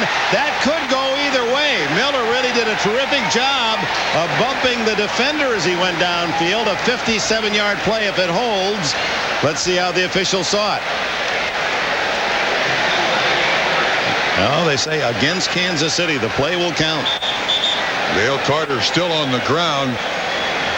Well, there was a lot of hand fighting going down that sideline. Well, Miller had a 54-yarder at the end of the half. That's when Denver was stopped 4 times from the 1-yard line. And now he gets a 57-yarder. Dale Carter, the man in coverage. Miller with world-class speed. And once Miller gets by him, let's see what happens. Well, there's a shove by Anthony Miller. A shove back by Dale Carter. But Miller catches the football. He didn't do that in the early part of the season, but now John Elway has great confidence in Anthony Miller. And again, that arm, that Elway arm. Again, going to his left. What an out. Carter being attended as Miller and Elway celebrate on another connection. He has 3 catches, 124 yards, playing long ball here in Kansas City. Well, now we're that time of the year where you fans of the National Football League will enjoy action on both Saturdays and Sundays. And for us on Saturday at Dandy, we'll be in Texas for the Cowboys and the Browns, and NFL Live will kick it off at 3:30 Eastern Time, 12:30 in the West. They'll have features on Troy Aikman, the offense of the Cowboys, and Charles Haley, defense, and then it'll be Aikman, Emmitt Smith, and the defending champion Cowboys against Eric Metcalf and the surprising and solid Cleveland Browns. Cleveland, Dallas next Saturday begins at 3:30 Eastern on NBC. Well, this one churning along with not a lot of offensive production, but so much at stake. Remember again, Kansas City with a win goes 8-5, certainly enhances their chances at a playoff spot. If Denver, rallying out of an 0-4 hole, winning only 1 of the first 6, if they should win, they would be tied in won and loss with Kansas City at 7-6, but would hold the tiebreaker advantage over Marty Schottenheimer's Chiefs. So the next quarter and the 6:55 left in this third period will decide much of the fate for the postseason. It's absolutely amazing that when the season started, you know, the Chiefs started with 3 wins in a row. The Broncos started with 3 losses. 4 losses. 4 losses, but I mean 3-3 to match him. And they wanted to canonize Marty Schottenheimer and give Wade Phillips a map out of town. But both of these coaches, they know it's not going to be that easy in a season. And Wade Phillips has kept his team together. Marty Schottenheimer, his offense has disappeared in the last 5 games. Well, and he didn't try to use the injuries as an alibi, and he's had more than his share to key personnel. And we ask him of all the injuries, Neil Smith and Willie Davis, who has not played today, and to Marcus Allen. And to J.J. Burton, he said the worst was John Alt, that precious left tackle. That guy who was there to protect Joe Montana. John Alt with the continuing back problems there he is. He's talking with Steve Bono. They're all trying to help the kid. And Alt has gone to chiropractic and also acupuncture with traction to get his back healthy. He said he received 100 letters or more about solutions to his back problems. None of them helped, including magnets. And this, what could be very critical injury to Dale Carter, their top cover corner. Looks like he can't even straighten up. There he is. He fell on Anthony Miller's right on his foot, and it happens right at the hip area. right there. Ribs, kidney, hip, something, not really sure, but immediate reaction from Dale Carter. Again, watch that right foot by Anthony Miller. And Dale Carter falls right on the heel.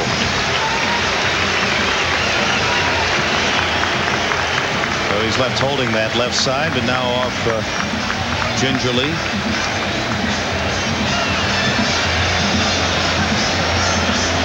Well, again, Denver's gotten out of that hole. They had a third down in a long yardage situation and a big play by John Elway and Anthony Miller. Again, gets in that good field position and out of the hole.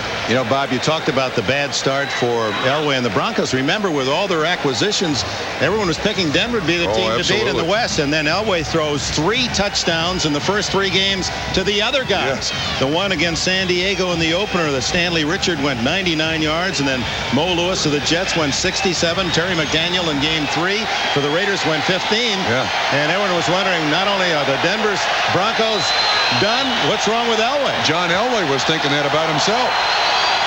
He's 10 for 13 today. Tight end Evans in motion on a new look, and they throw to him. And the big guy uses his power to get another yard. Mark Collins with a stop. Dick, Denver is just, they have just formation, motion, and personnel the Kansas City Chiefs to death. Jim Fossil has done an excellent job of never really giving Kansas City the same look twice. Evans in motion that time, just a slight bit of confusion, and he's open out here in the flat for a 9-yard pickup. Miller to the left in a tight formation. They go double tight end. Evans and Carswell.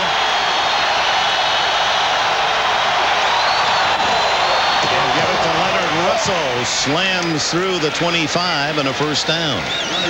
Tracy Rogers and others in on the stop. Well, the way this game is going now, Kansas City had a team meeting last week. They're definitely going to have one about this game this week. 3 yards on the play. And the defense has every claim to we're doing our job. Where are you, offense? Leonard Russell ran that one like he remembered how tough it was to buy an inch on the goal line. First down.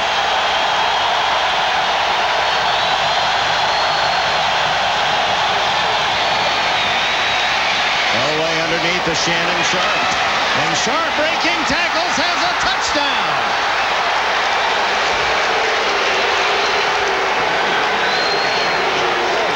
Sharp's 3rd touchdown of the season, and he looked as if he was just protecting the ball, and Tracy Rogers and Mark Collins just dropped off of him like rainwater. But you know, Shannon Sharp at 225 pounds, very tough. Here's Sharp right over here. They catch Kansas City in a zone. And now Rogers misses from the inside. Collins misses from the outside. Great leg strength by Shannon Sharp. Relatively easy score. 24-yard play. Elway's 199th career touchdown pass. Elam adds the extra point.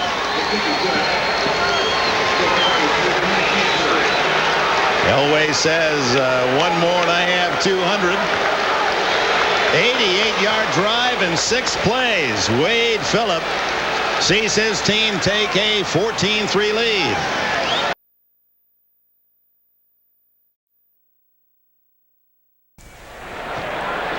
Five and a half to go in the third, and Denver opens a 14-3 lead. Shannon Sharp's 3rd score of the season. Sterling, I got one today. How about you? You know he's going to be out on the Absolutely. tonight.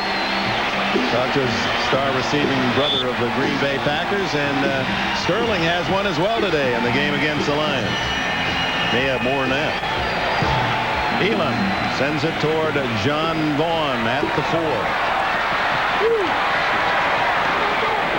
Vaughn to the 23-yard line.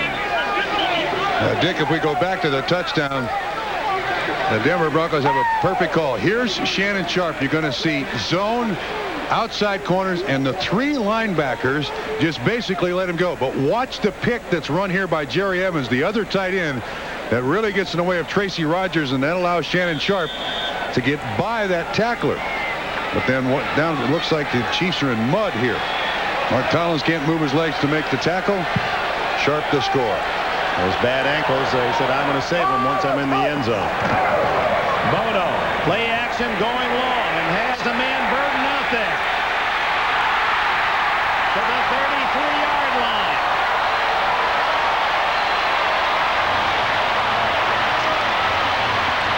that ball took forever to get there, Dick.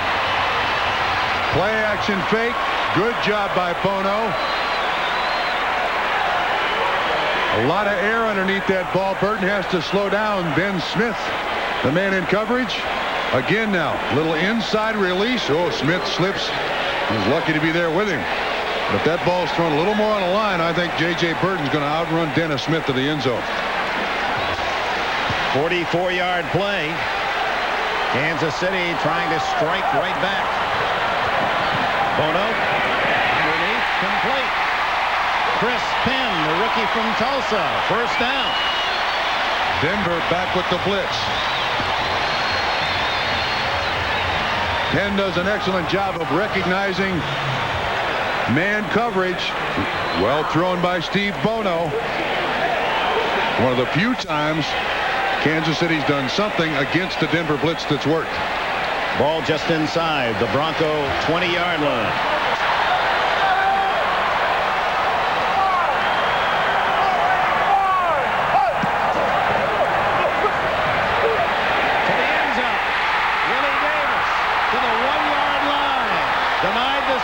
So Davis, who was returned from the injury list, but that's his first catch today.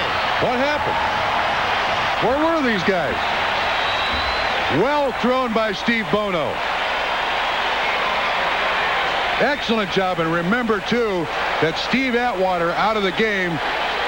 And Kansas City starting to take advantage of the middle of this defense of the Denver Broncos. Smith makes the tackle. Now it's Kansas City, 4 tries from the 1. Marcus Allen, touchdown!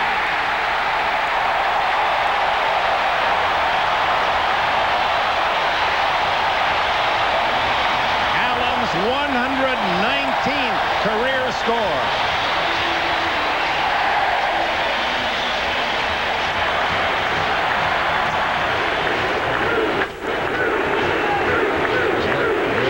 For 2 here, Dick. What ignited them? Where have they been? It's a 14-9 game, and Marty Schottenheimer going for 2, if successful, would leave them just a field goal away. Boy, they got 76 yards in a little over 2 minutes. They haven't missed a 2-point conversion this season. Marcus Allen can't quite get there. Good second effort. He tried to fumble it forward, hoping for a gift. The score remains 14-9. 14-9. Kansas City closes the gap, but fails on the 2-point conversion. Watch the blitz out the middle. Mecklenburg. This is Alexander. This is Dennis Smith. Dronette comes down inside. Marcus Allen had very little space to run. He almost gets it in the end zone. Can't quite. Tried that L.A. Raider play at the end. Yeah, Pete Banaszak. The kick down to Glenn Milburn. Whoa, is he drilled? Greg Minuski. Minuski, a special team star, former Redskin. And Denver begins at the 15. This week, Gene Wilder will join NBC's Great Tuesday comedy lineup in Something Wilder. Just wait till you see what happens when he's trapped in a cabin with Marla Maples Trump. Something Wilder moves to Tuesday after Wings at 8:30, 7:30 Central here on NBC.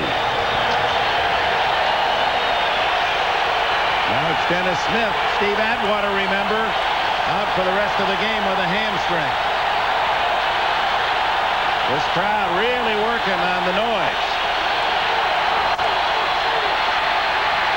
Elway underneath to Derek Russell, his first catch today at the 24. A gain of 5+. Tracy Rogers the stop. Make that Russell's second catch. With Elway in the shotgun here, Kansas City going with a 4-man rush, 1 linebacker and 6 defensive backs. And Doug Terry, the closest man there. They stay in the shotgun, too. That's the confidence they have in John Elway in this situation. 2nd and 4.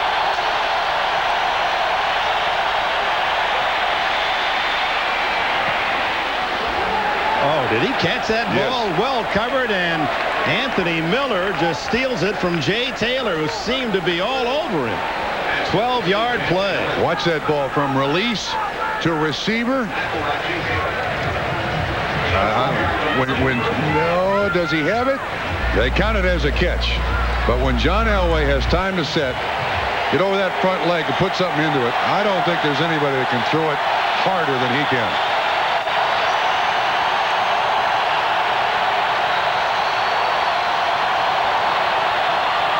Reggie Rivers. And his young legs take it out to the 42-yard line, where Tracy Rogers and company make the stop.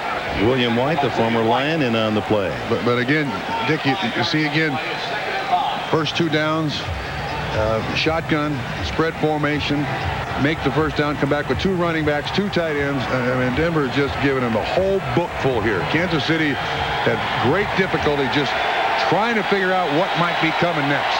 And Kansas City playing without Neil Smith. They're all pro defensive end. Pelham McDaniels in for him.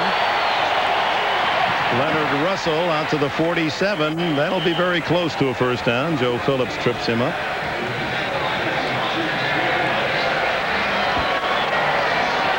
Meanwhile, as you check the marks put up by John Elway today, he's missed on only 3 passes out of 17. 14 out of 17. 230 yards and a touchdown. He can be brilliant at times when you either give him a game plan that keeps the defense confused or plenty of time to throw it.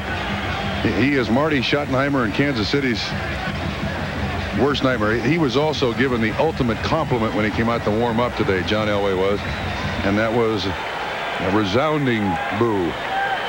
Nothing could be better for a player on the road. Someday he'll be about 50 and he'll be playing touch somewhere, and let's choose up sides, and they'll all fight over getting Elway first. Absolutely. He just makes it happen, always has throughout his high school, collegiate, pro career. Finds a way.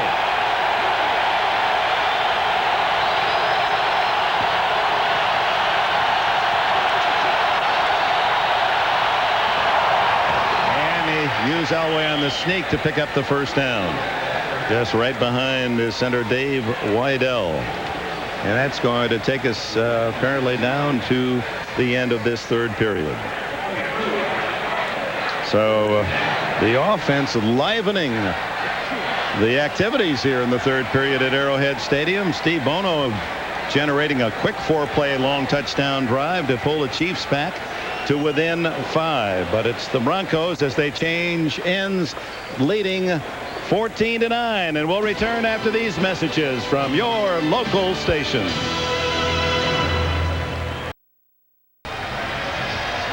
To the fourth quarter, Dick Enberg with Bob Trumpy. Beasley Reese, 14-9.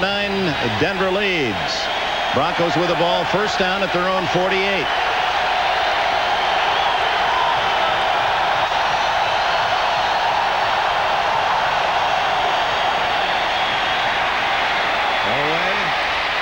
Going deep for Miller. And a flag is down. And we may have Vaughn Booker with a personal foul on the quarterback, Elway. Booker, one of the defensive ends, trying to fill the gap left by Neil Smith's injury. Good protection that time for John Elway. Personal foul. Roughing the passer. Number 99. Extra steps. 15 yards. First down. Booker's at the top of the screen. He's on Evans first, and then Russell Freeman. It said extra step, 1, 2. Yep, good call. And you have to protect the quarterback against that extra step. And again, now the penalty helps Denver so much, and everything just kills Kansas City's chances today.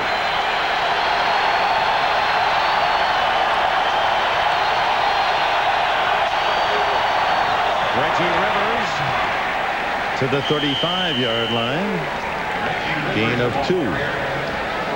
But what's interesting about the National Football League is that at this stage, with only 4 games to go, of the 28 teams, 15 of them are either 7-5, 6-6, or 5-7. Yeah, going into today's game. Just right? piled in the middle. Yeah. So many trying to emerge in the last 4 to say, hey, we belong in the playoffs. Here are 2 of them.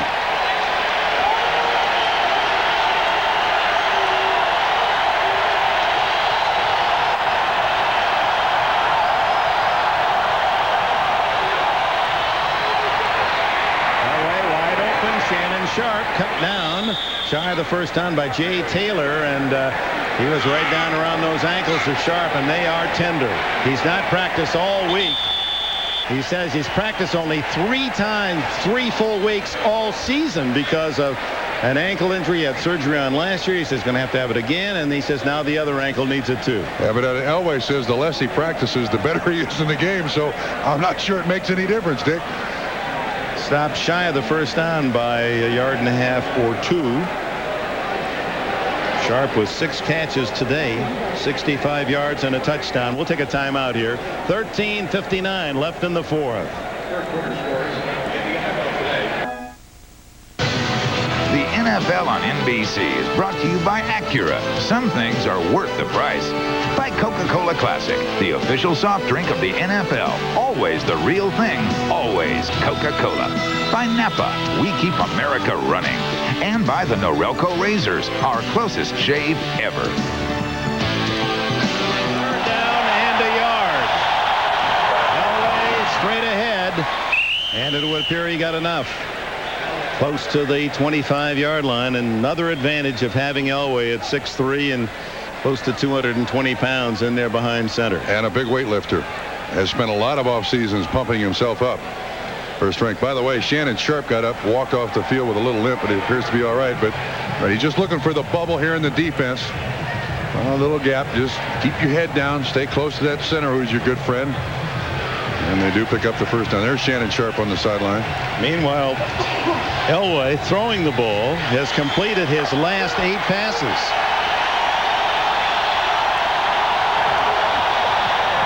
Leonard Russell staggering to the 20-yard line, a gain of 5. Oh, he did a nice job there. There was nothing up the gut where he was supposed to go, and able to keep his balance, bounce it outside for just enough. That 5-yard pickup again, Dick. For the most part, barring penalty, they've stayed out of the 3rd and long. And then when they've gotten in the 3rd and long, here comes Shannon Sharp back in the game. They've made some spectacular plays on 3rd and long. Pride and joy, Glenville, Georgia. Shannon Sharp takes his position on the left side.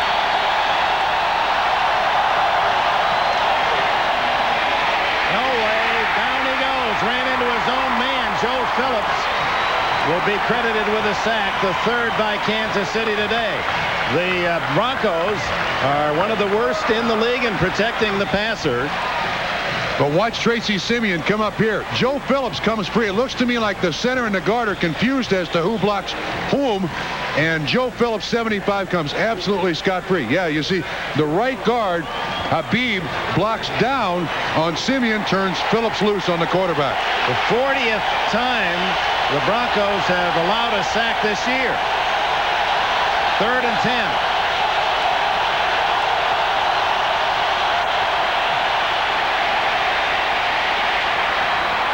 Oh, my, to Shannon Sharp, comes back in and makes a diving play that's going to be very close, and it will be a first down. It's right on the 15, a 10-yard throw. I think they have made the plays, haven't they? When it's absolutely necessary, they have made the plays. Tough plays. Ball thrown low, hard. Shannon Sharp able to get his hands behind it. Oh, it does make contact with the ground. Uh-oh. It's counted as a reception. It's a first down. 7 catches for Sharp.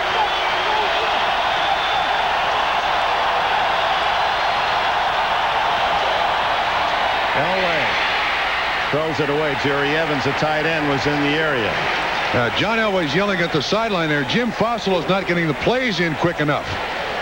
And at that time, they only had 5 seconds by the time they got to the line of scrimmage. And Elway wants the plays in there quicker, especially down in this critical spot on the plus side of the 50 in the scoring zone here. Get him in here earlier. It was Shannon Sharp a couple of weeks ago that got in a shouting match through his helmet on the sidelines for the very same reason. Showing up a lot of time on this drive.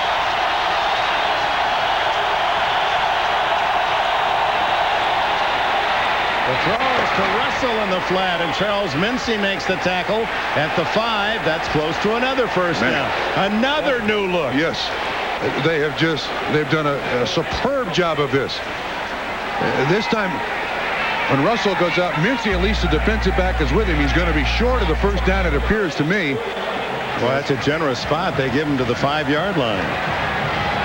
But this has been a great game plan for the Denver Broncos. Executed very well by John Elway.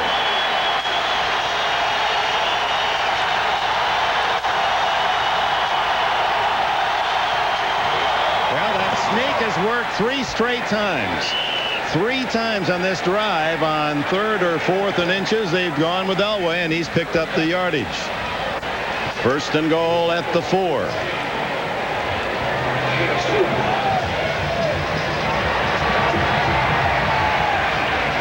There he is on the all-time touchdown list with Dan Marino flying toward Fran Tarkenton's all-time. Those are the active throwers, and Elway trying to become the 18th in history to throw 200. Joe Montana's there. Leonard Russell and a flag down. Or was it Derek Clark? That's going to go against Denver.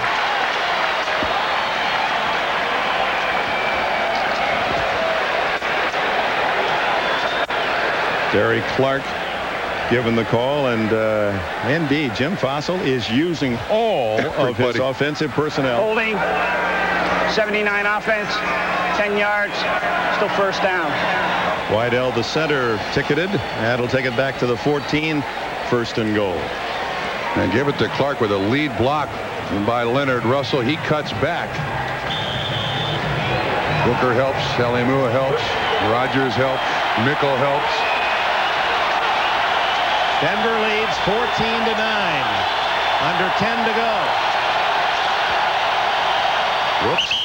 Derek Thomas charges prematurely, and it looked as if that time he wasn't drawn. We'll see. But Derek's going to lobby. He moved.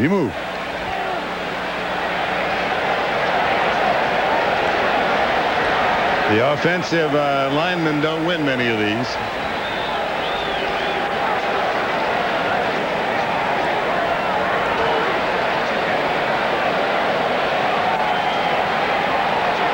There was movement by the center, Dave Wydell, but he was just looking between his legs to make sure Elway was in position. It goes against Thomas. See, one of the things you do with a silent count here is Wydell looks at Elway until Elway lifts his foot, and then he can snap it any time he wants, or he's hearing the snap count there. Watch Wydell move his head up. Derek Thomas jumps off sides. They call it on the defense. Thomas moves to the near side after the 5-yard penalty. Still 1st and goal. Dick, watch the quarterback draw here again now. This is the formation in the defense where it's possible.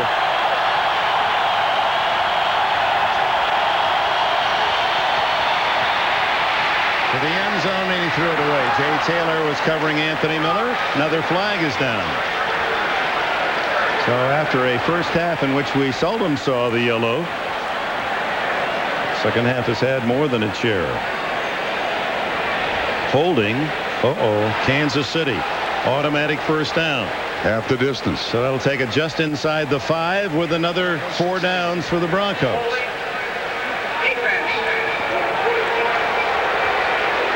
Two men that are defensive oriented. They both were linebackers in college. Schottenheimer at the University of Pittsburgh and Wade Phillips at the University of Houston. That's been their focus coming into the NFL. Both were defensive coordinators before head coaches. And so it figures that when you get the ball down in here, their teams are going to play well. And the Chiefs were brilliant at the end of the first half.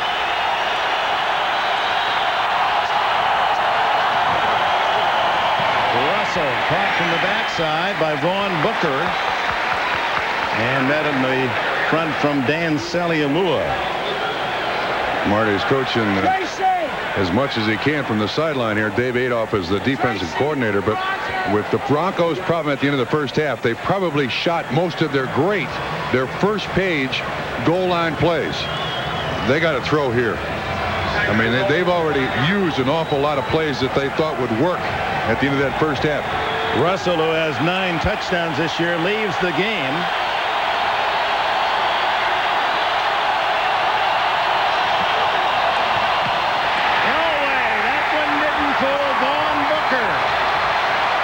must have been watching up there in the Canadian Football League when he was playing for Winnipeg, saying, you know, that Elway, he likes to go for that bootleg, and Booker was ready. The fourth sack, that'll be ruled a sack, apparently, even though it was not going to be a pass this stage. That is great discipline on Booker's part.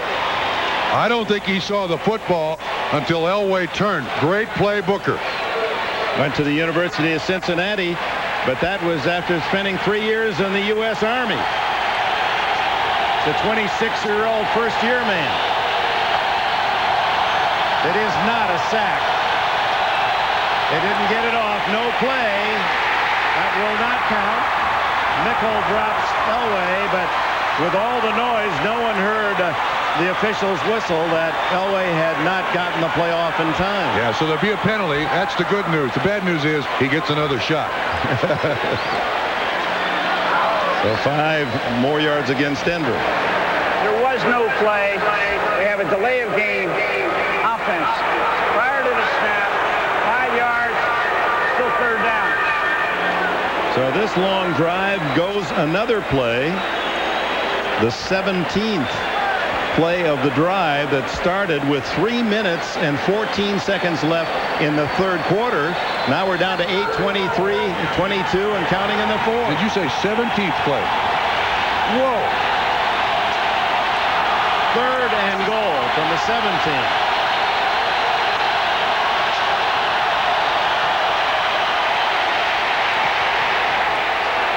And they don't get much there. None at all. Glenn Milburn with a catch. Tackled immediately by Doug Terry. And now a very important field goal try from Jason Elam. If successful, an 8-point game, but with a 2-point conversion, Kansas City's still right there. These two teams like to play it close, don't they? They love to play it close. Elam has been perfect from inside 40, and this one's a 35-yarder. He has not missed on any of his 15 tries from inside the 40. Oh, Jeff Campbell with a great job on a high snap, and Elam drills it. The Broncos lead 17-9. The NFL on NBC is brought to you by Domino's Pizza. Call now and order Domino's new Buffalo Wings, and we'll deliver them with your favorite pizza. When it's got to be good, it's got to be Domino's. 8-point lead for the visiting Broncos as they took the brace off that left knee of Elway and examined him after he came off limping a bit.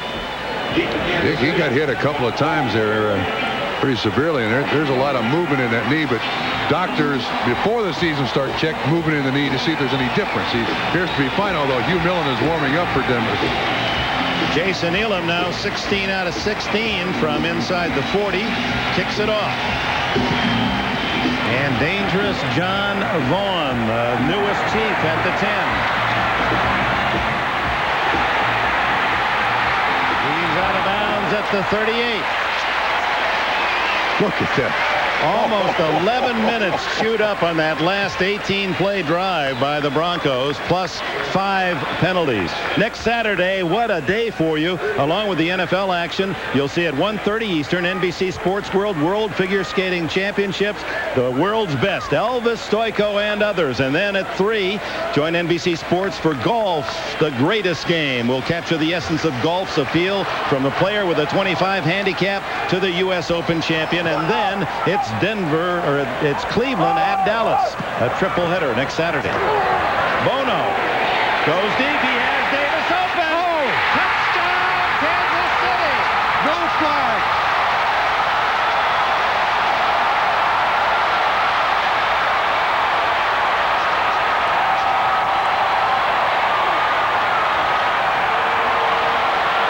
Willie Davis, who has been out for several games, catches a long 62-yard bomb. Make it 63 officially. And now the 2-point try to tie the game. So it takes Denver nearly 11 minutes to get 3. It takes Kansas City a handful of seconds to get 6 or more. Big pass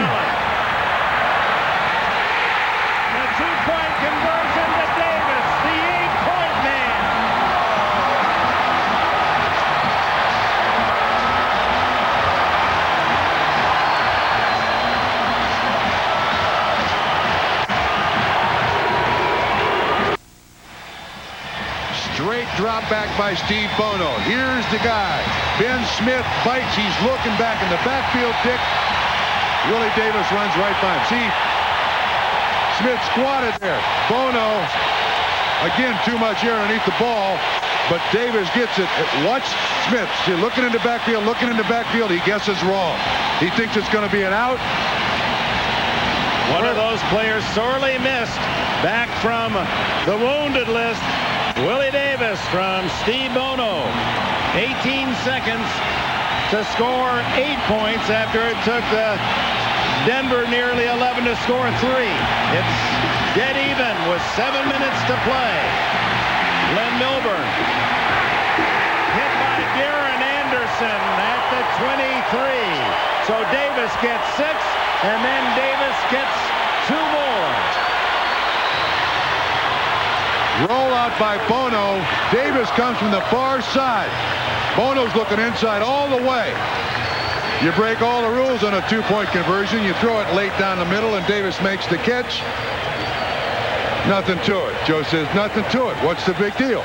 Now Hugh Millen has come in for John Elway. So that knee injury is more serious than first believed. And Hugh Millen, who has thrown only 17 passes all year, comes in. And the fans are just realizing that, Dick. Reggie Rivers smothered after a short gain. Picked up a couple to the 25.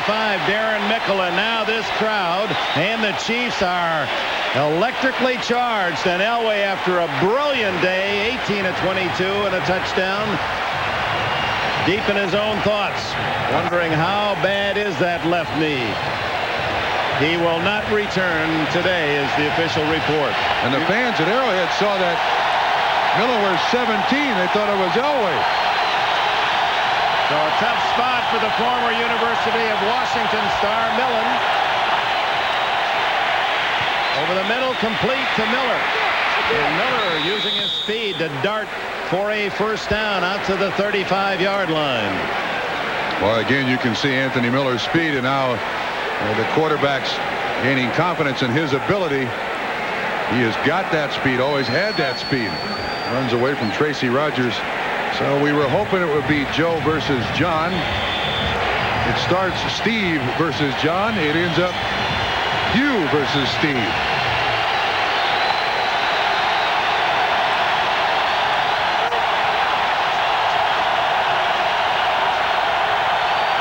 Under 6 minutes to go, and Millen calls time. 5:58 left. A new game at 17. That's the portrait you don't want in your personal gallery. Left knee of John Elway, who will not return. Hugh Millen with a first down at the 35. Millen has played in his 9 years in only 32 games, the equivalent of 2 seasons. Down the middle, and Shannon Sharp wasn't looking. No. But again, that's the lack of timing. Backup quarterbacks generally, on most teams in the NFL, take very few snaps with the starting receivers. This is just, Hugh Miller looked a little impatient here. Looks like Shannon Sharp is clearing out, and then he's going to look back, and would have been a catchable ball it otherwise. Was thrown perfectly, but the timing has got to be there, Dick.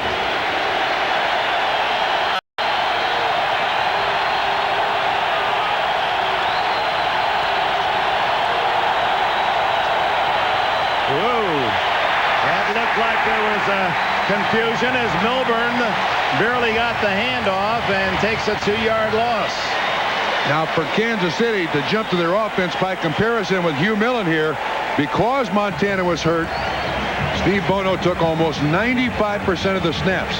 I would venture to say that Hugh Millen has had very few snaps, especially with the game plan this week being against Kansas City for Denver at all. This is where Derek Thomas and the pass rushers will be teeing off. 3rd and a dozen.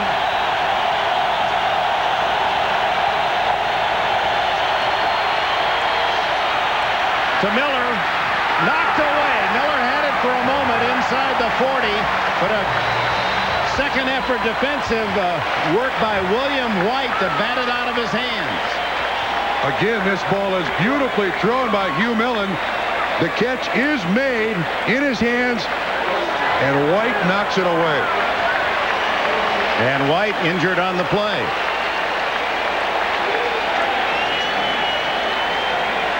Boy, the facility to make a play like that at such full speed. High, beautiful kick by Ruin.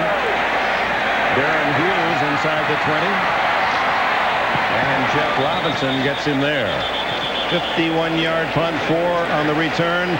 Just under 5 minutes to go, and Steve Bono in Kansas City, and this game tied at 17 with a chance to win it.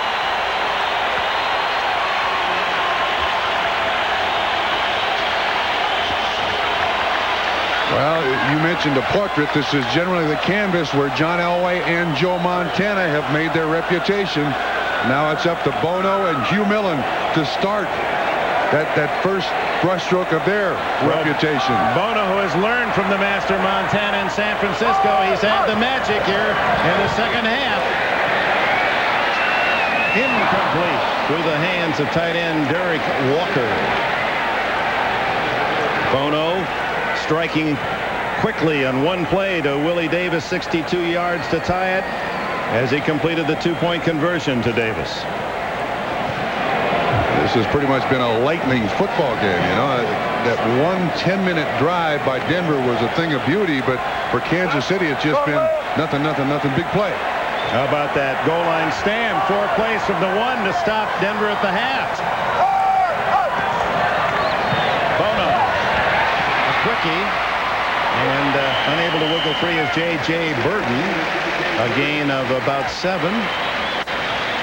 4th catch for Burton. Well, these teams love to play it close. It's never easy between those two teams. Make it a 6-yard gain, 3rd and 4. Elway on the sideline talking to a center, Wydell. Hughes to the right, outside of Burton.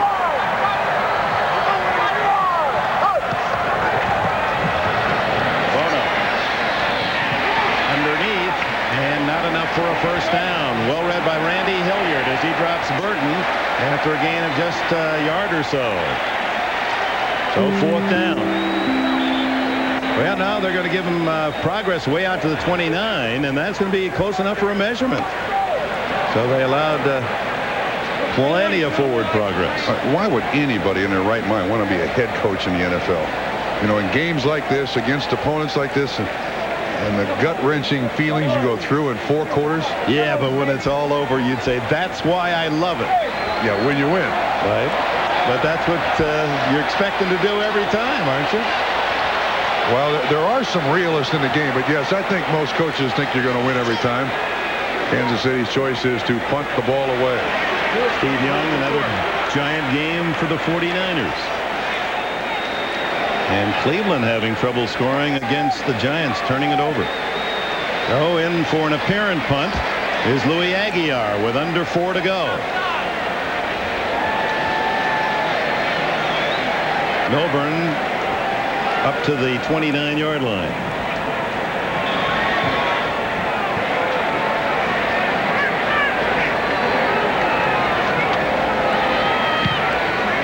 Short kick. Milburn races up to the 36. All the way to midfield.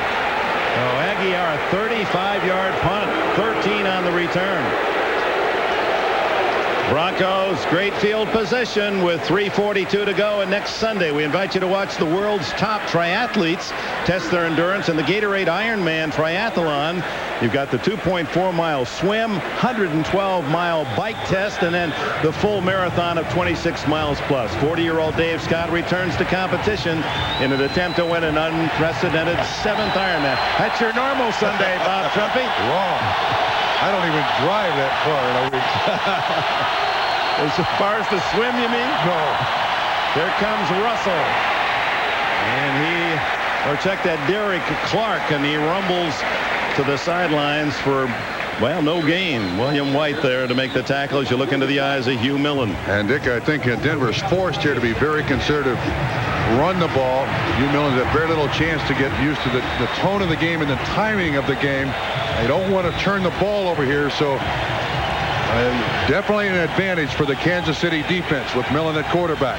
Well, and with his field position, Denver hoping they can use up time and get into field goal range, but he stopped the clock going out of bounds. Blitz. Millen. Oh, he finds a man wide open and can't hit him. In traffic, Reggie Rivers finally was the open man as those claws of the defense of the Chiefs just raking at him throughout the pocket. And the Broncos offensive line did an excellent job. Tracy Simeon comes. Tracy Rogers drops off. Pelham McDaniel's outside, but he's got lots of time here. Greg Thomas coming after him. Pelham McDaniel hits him in the chest. That would have been a huge completion. 3rd and 10.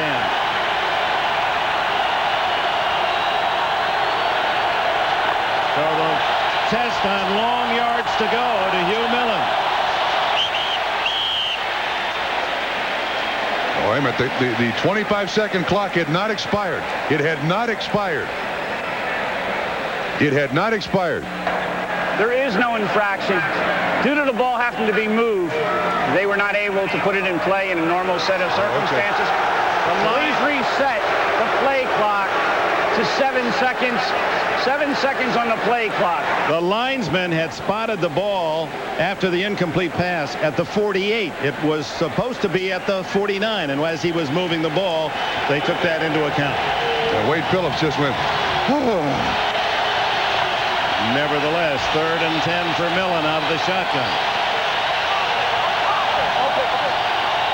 Rivers and Milburn sandwich Millen out of the shotgun. Kansas City with 6 defensive backs. We got still having problems with the clock. It's at 25. They want it at 7. That is the play clock.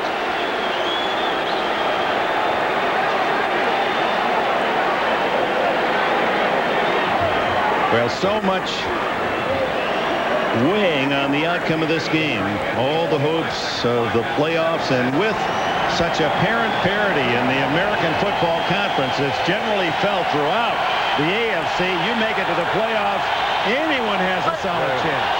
I've heard a lot of people express that opinion. Wade Phillips and Marty Schottenheimer, 2 of them. Everything is set. It's at 7 seconds. And here we go.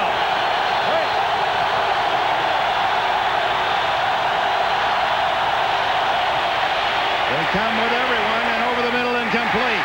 Shannon Sharp being defended by number 25, Mark Collins, who has 2 Super Bowl rings with the New York Giants. He wouldn't have let Shannon Sharp get to the football. He took away that inside route, and in comes Tom Ruin to punt it. Hugh Millen hit his first pass, 0 for 4 cents.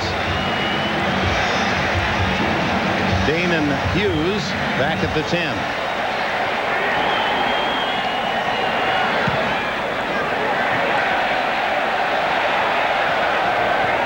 Oh, a great kick.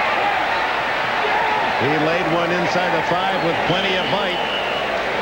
And the Chiefs begin inside their own 5-yard line after a 47-yard Tom Ruin punt. Wow, 3:15 to go now. Kansas City's got to be very careful with the football. The worst thing that can happen here is a turnover. Obviously, they've not been able to run the ball with much regularity. They got to think half rolls. They got to think screens. They got to think the bootlegs, the waggles. Get Steve Bono on the move here. Alleviate some of that blitzing that Denver's done all day against this offense. Bono's numbers improving as the game has developed.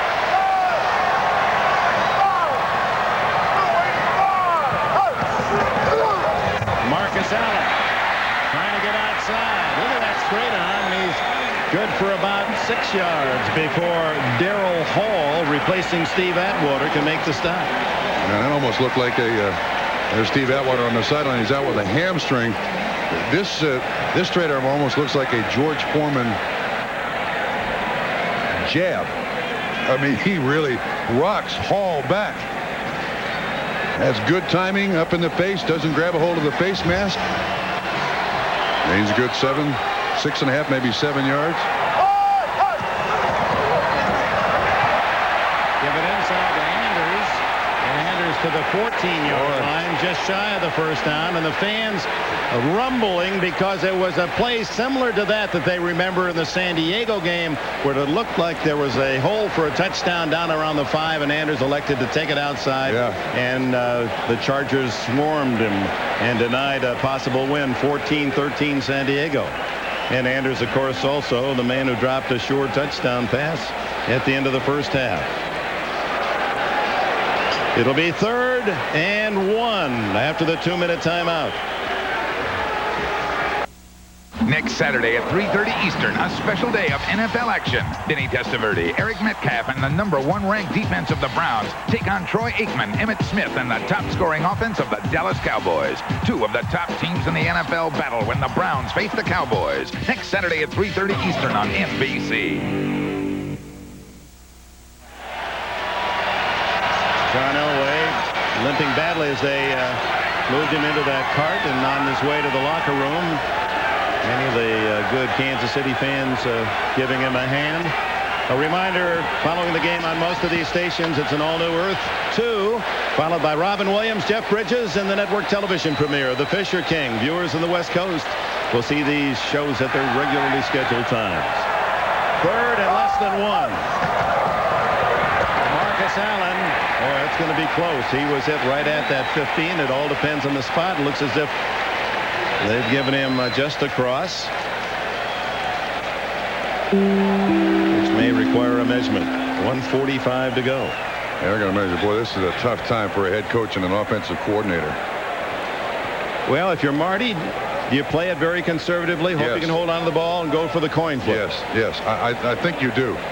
I think at home you play for the tie and take your chances in overtime. On the road, you play for the win. First down. Boy, barely. Nose of the ball. Big measurement. But Dick, let me tell you this. There's no short list here for an offensive coordinator. I mean, you're trying to call on what you've accomplished today and what's worked for Paul Hackett.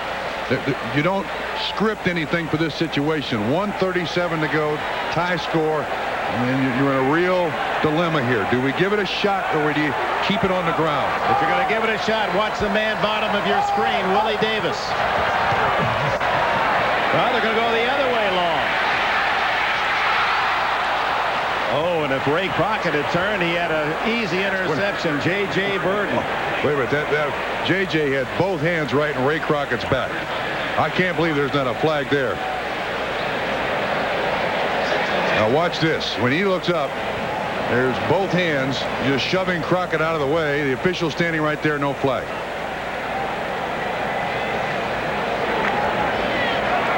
Well, officials are huddling. Maybe there was a flag.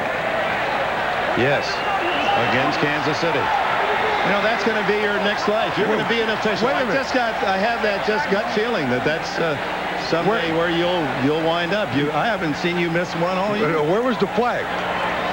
Well, it might have been in the crowd along the Bronco bench. Pass interference. Number 88. Offense. Half the distance to the goal. Still first down. And Dick, now you add something else to the mix here now. 2nd down and long. If Kansas City doesn't convert, if you're Denver, do you go after the punt? Do you try to get a shank punt so your offense has got a short field here, man?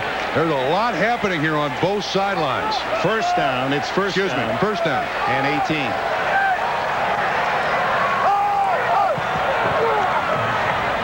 Bono. Oh, that's very close to intentionally grounding. Absolutely. And had it been called, that would have been a safety because he was in the end zone. Oh. As the pressure coming from... It looked like Mike Kroll, number 51. Yeah. Now he's between the tackles and is just able to get that thing to the line of scrimmage, or it is intentional grounding. Kroll, who's been quiet today, almost with a game-winning play, and Shane Bronette, 99, was putting in the pressure as well. They get the Broncos on the hesitation count. They got both of them. They got their own teammates and the Broncos. And in that case, no tie. It goes against the offense. False start. Number 82 offense. Half the distance. Second down. Yeah, you're supposed to trick the other guys, but Derek Walker gets tricked here. So now they're running out of space for the punt, Dick. 4-yard line they spot it. Second down 22. Timeout situation. 2 for the Broncos and 3 for Kansas City.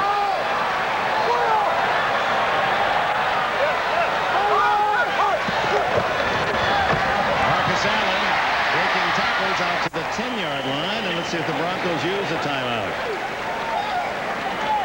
Not as yet. No, now they call it. Now they call it with 1:06 left, and that'll bring up third down for Kansas City. You know, there's another play that we haven't seen forever in this situation. What would you like to see? Well, should it happen that Kansas City has to punt, the fair catch and free kick. Excellent call. Yes, you're right. It's possible. In this situation, the way Aguiar has been kicking, you might get a ball around the 50-yard line, and that's where you can just tee it up like a kickoff, and you kick it through, you get a field goal. The only thing is, though, with 1:06 to play, I think that's a lot of time. I think your thinking is, I commend you for that. Yes, you've read that offensive playbook. Well, I'm old enough to remember having seen it. But Jason Elam has been not successful as good as he is inside the 40. He's missed his last 3 outside the 40. Well, Dick, as poorly as Aguiar has punted today, I think Denver's looking for some kind of return here when it comes to fourth down if they don't convert the third down here. And Bono has about he's got to get to past the 26 for a first down. The ball at the 10. Reminder, next Saturday it's a triple header. You've got the skating, you've got the golf special, and then Cleveland at Dallas, 3:30 Eastern for NFL Live. The Browns and the Cowboys on Saturday next. 1:06 from overtime. Tied at 17. Shane Bronette offside. It's a free play. And a diving catch by J.J. Burton. First down. Goodness.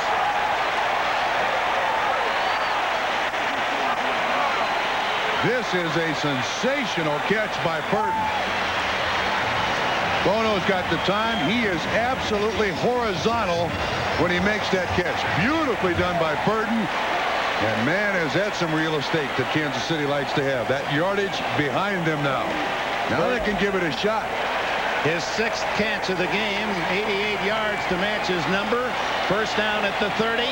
1:03 left, and all 3 timeouts remain for the Chiefs. Yeah, now Denver has got to go in a certain prevent mode here. So again, the dynamics change again, Dick.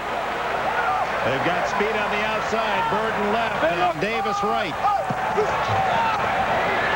They throw underneath to Marcus Allen. And Allen getting every possible inch before stepping out of bounds at the 37. Lynn Elliott, his longest this year, 49. His longest career at Dallas, he hit one from 53. That was in high altitude. 58 seconds left. Early in the season, it was Montana and Denver rallying the Chiefs to victory on their last possession.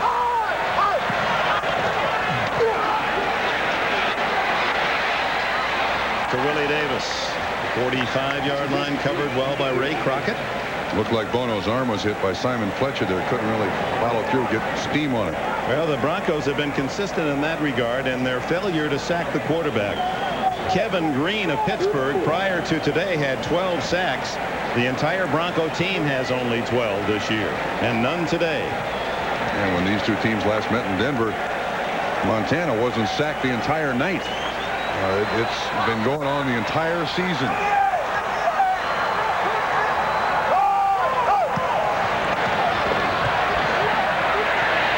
Wide open Burden.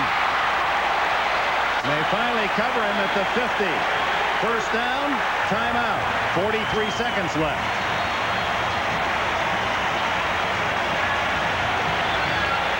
Again now, a lot of people criticize the prevent, but this is not the prevent by the Denver Broncos. This is just taking advantage of the zone inside the corner, underneath the safety. Burden's rolling for a few extra yards until someone puts a tag on him. Coming back from a long period on the sidelines with an injury and having a big game as Lynn Elliott and Aguiar tune up on the sidelines. Let's see, they're at the 50. They need to get about 20 more to give him a reasonable shot. Yeah, they still have 2 timeouts left. 43 seconds to go.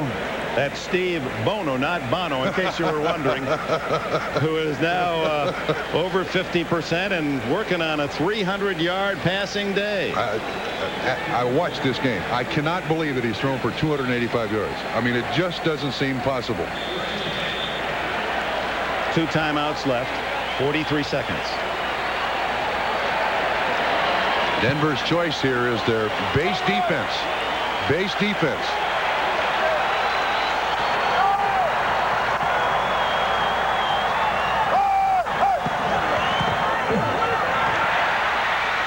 Is that ruled a pass? Yes. Just did get it away before Kroll made the sack. 38 seconds. Clock stops here now. A sack in the incomplete pass. Ball right on the 50-yard line. Oh, that was awful close. So Kroll, who had 10 sacks as a rookie, none this year.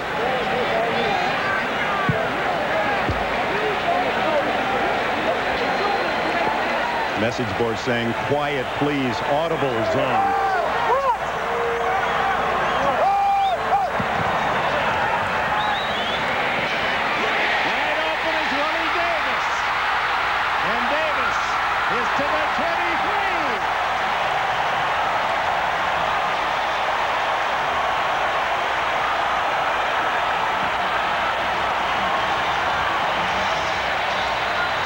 Again, their choices against Ben Smith. It's zone. It's the double rotation zone. Again, the injury to Atwater. It raises its ugly head. Darrell Hall, number 40, is the safety. And Bono is trying to get the timeout before Willie Davis is on the ground. And Wade Phillips now with 28 seconds left knows that his team is in danger of losing on a field goal. They're in range. Right now, if they had to kick, it'd be 37 yards. Well, I think Marty Schottenheimer goes to the kicker and says, which hash mark do you want it on?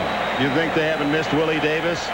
3 catches, 107 yards for Davis, a touchdown and a 2-point conversion. And Lynn Elliott, it would appear the pressure of the victory will come down on his shoulders in a matter of seconds. And Bono, meanwhile, has thrown for 312 yards.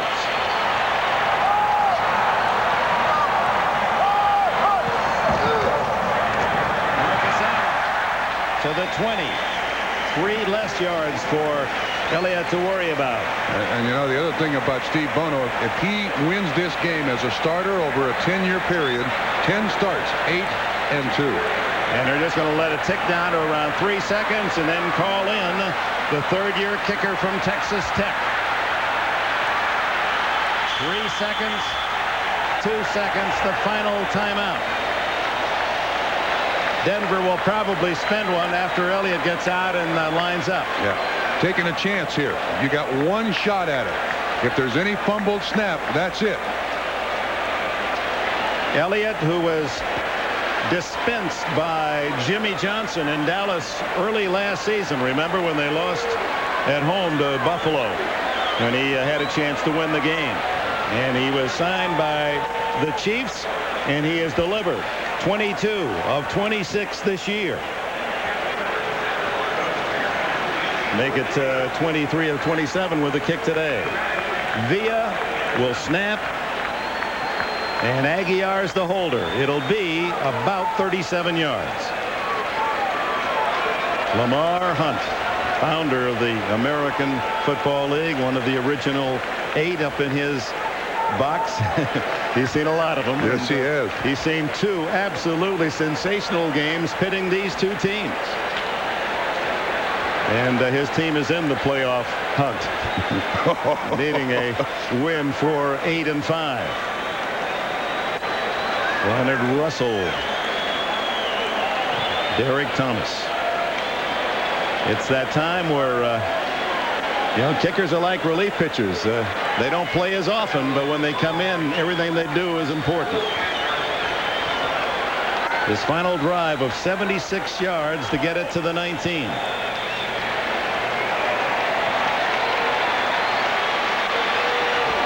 And just as Elliott sets up, predictably, Denver uses a timeout. The interesting thing is, in these situations, seldom do you see anyone go to the kicker. He is there by himself. I mean, if he makes it afterwards, he's off on their shoulders. But kickers, they just don't attract friends.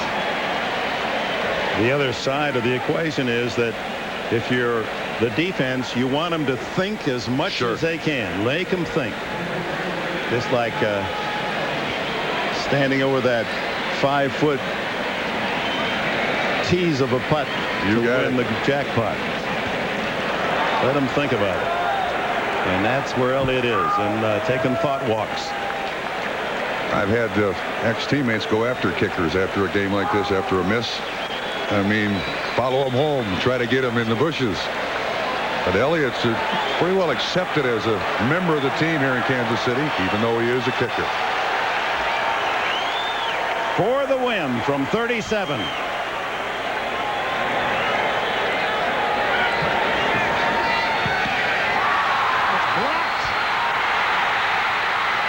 And we're going to go into overtime.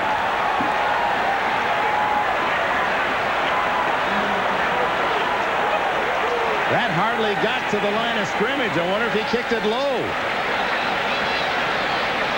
Dick, it came from the interior, somewhere right in here. See if you can pick out the number. Dronette is very low, and Dronette, number 99, seemed to get his left paw on it. That's a live ball there, and Kansas City could advance it. Snap good, hold good. Looked like he looked up very quickly. The kick appeared to be unusually low, and Wade Phillips will live to see an overtime, and his team is still alive for the upcoming playoffs. And disbelief from Derek Thomas. Well, a 3-minute break. Joe Montana, he's been around long enough. That's not the first time he has stared in wonder at a miss.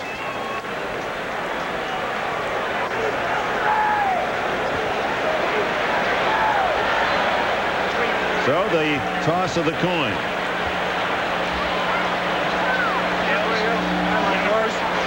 Anniversary year, once again, is tails. The helmet side is heads. You're the visiting team. Back up, gentlemen. Call it while it's in the air. Denver won the toss. Tails it is. And that's twice Denver has won the toss today. They wanted to open the game, and it'll be the Denver Broncos who will receive to open overtime when we return. The next Montel. In New York, final score for you from Cleveland. The New York Giants have beaten the Cleveland Browns by a score of 16-13. So here's the updated playoff picture for you. In the AFC, these 4 teams figure to make it to postseason play. Only Pittsburgh has clinched a postseason berth. 2 of these teams figures to make it as a wild card. In the NFC, San Francisco and Dallas have clinched their respective divisions. Minnesota and Chicago are in good shape, and 2 of these teams will make it to the postseason. That's it for now. Let's send you back to Dick Enberg and Bob Trumpy. Here we go in overtime. Tied at 17 with Louis Aguiar to kick it off to Glenn Milburn. Jeff Campbell, the up back. A 1:15-minute period. First score wins. If they go to 15, it'll be a rare tie.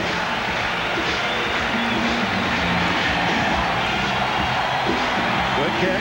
Milburn at the 5.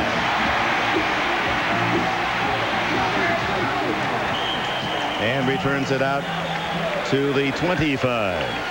Each team gets 2 timeouts in this overtime period, and Hugh Millen subbing for the injured John Elway. Now, Millen, who has rarely played this season, had only 17 passes thrown all year. Those usually in mop-up games, one way or the other for Elway, finds himself in a position where he has to carry his team to an upset victory to keep their playoff hopes truly alive.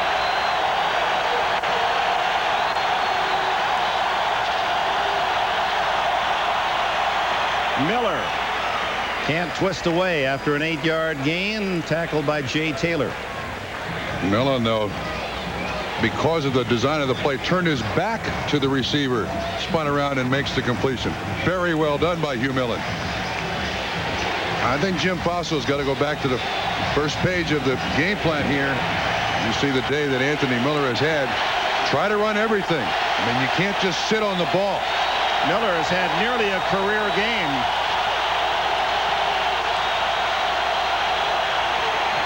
Up the middle goes Leonard Russell, and the big 235-pounder from Arizona State has a first down at the 44 before William White can make the stop. Got his thigh wrapped in the 3rd quarter. Nice little cutback here by Russell. Excellent blocking up front by the Denver offensive line. And a hang-on tackle by Charles Mincy.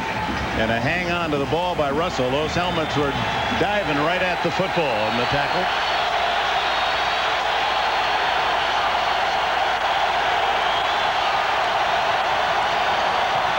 Derek Clark, and the rookie gets nothing. He really hasn't picked up anything all day long. The few times they've called his number, the Chiefs have been waiting. 4 carries, a -1 total. So you look at the finals today. There's Steve Bono on the sideline talking to Paul Hackett and a plan for this next possession. Second and 10.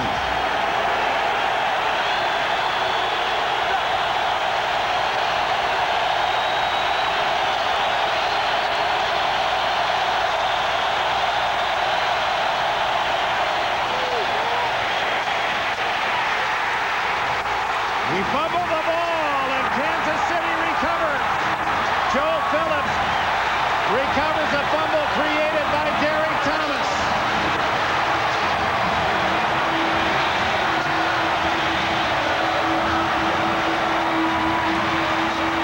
Boy, he got cut in the wash here, Dick. There was no place for Hugh Millen to turn. Derek Thomas with the double move on Stratford. Darren Mickle from the backside, Booker from inside, and Phillips comes up with the football. And it wasn't Derek Thomas. It was Mickle from the front side. The 22nd forced fumble by these Chiefs. They are the best in the NFL at knocking it free from the opposition. So Kansas City another chance. Marcus Allen met rudely in the hole by Elijah Alexander, who played nearby at Kansas State. I think that's just a keep them honest run right there. They have had excellent luck throwing the ball after the play action fake, and they know they need it very close now for Elliott to win the game.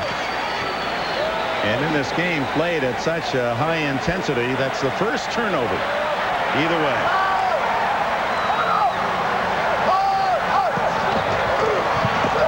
Allen again, and it's Alexander pulling him down at the 35, where it'll be 3rd and 10. In comes the veteran wide receiver Eric Martin with the play.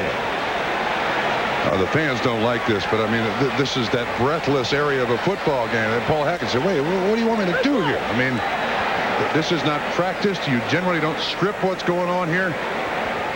This might be out of Elliott's range. It would be a 52-yarder unless Bono can pick up some yardage.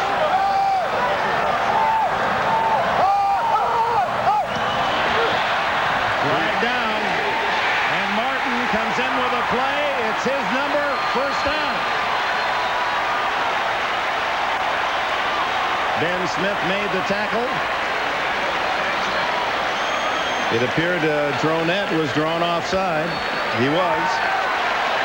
Martin over 500 catches in his career again on Smith. Ben Smith all day long. Martin hangs onto the football.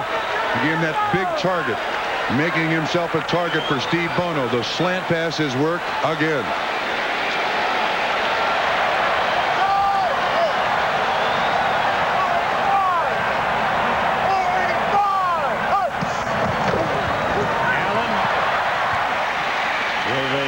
Defense gambling for the Broncos on hitting every gap. If he gets one big block, Allen could go all the way. He's to the 20-yard line, about where they were when Elliott tried the field goal at the end of regulation. Their choice is to run left. Excellent job of blocking up front.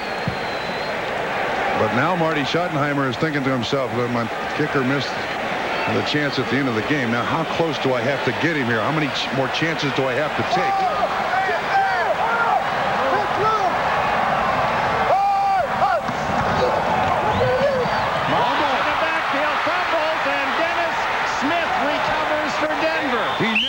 The ball.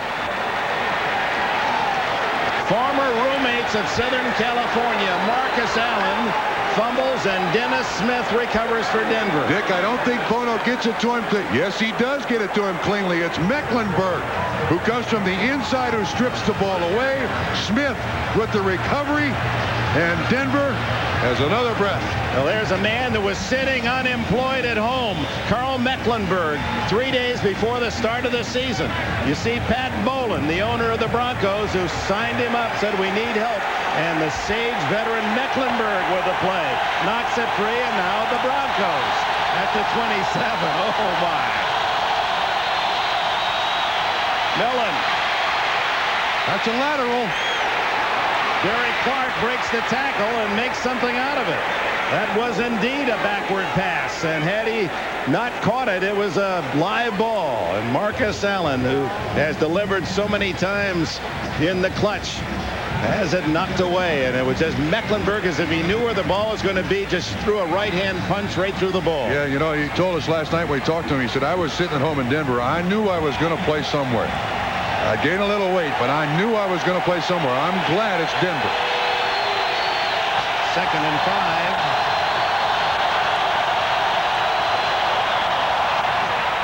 Derek Thomas drags down Leonard Russell. It'll be 3rd and 3. Well, the situation is Elliott misses the kick at the end of the game. Schottenheimer's not sure how close he's got to get for that game-winning kick in overtime, and he runs, obviously, one play too many. It's the Chiefs' first overtime game this year. Denver lost in overtime to the Jets, second game of the season.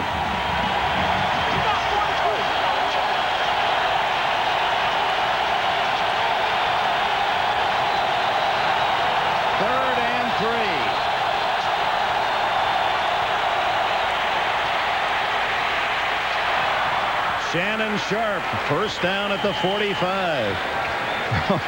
You know, for the average human being, and Sharp with those injured ankles, Millen in that crowd, the thought of under the pressure with that defense swarming about you to still keep your focus, trying to find out a receiver, and Shannon Sharp's the man at the 45. He keeps his concentration down the field, Dick. That's how it works. And well, he said, yeah, I knew he could do it, no problem.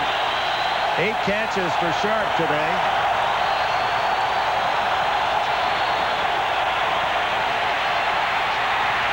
Ooh, he threw it at the feet of Glenn Milburn, and it's called grounding. Milburn, an eligible receiver, was there, and it hit him in the ankle, but not good enough acting from Millen. Yeah, well, I think Millen agreed with the call. Yeah, he applauded. There's no question about it. Again, the pressure. They run a stunt, and it's Pella McDaniel, 77, and Joe Phillips. No question about that. Okay, Marty, we got it, pal. We got it. Okay. We got it handled. We need a bungee cord on him from the bench. He'll be out there between the hash marks.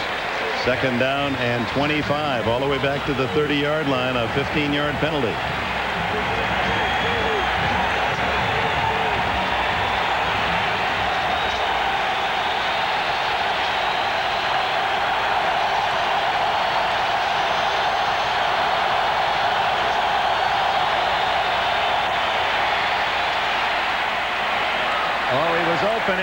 Miller, but he one-hopped him at the 50.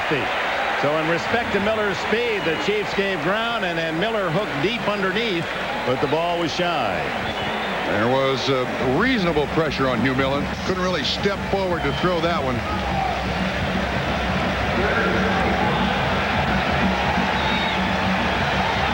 Anthony Miller, the man that is of greatest concern to that Kansas City defense. He has the speed to outrun. They need pressure on Millen right here. That's what Kansas City needs, pressure. 7 defensive backs, Dick, for Kansas City. Millen, his arm is hit.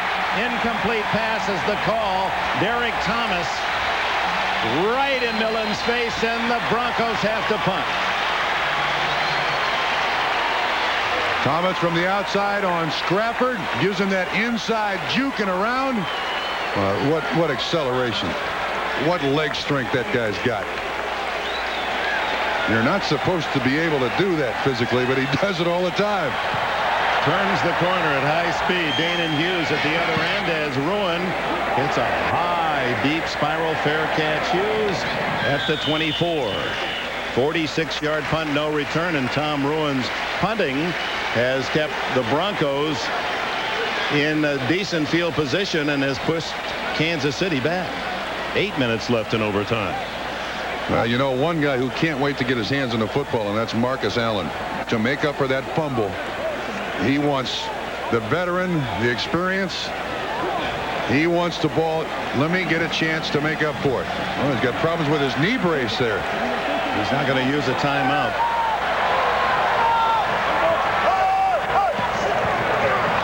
Fake to Allen. And the throw to the sidelines incomplete for Burt. No, for Willie Davis.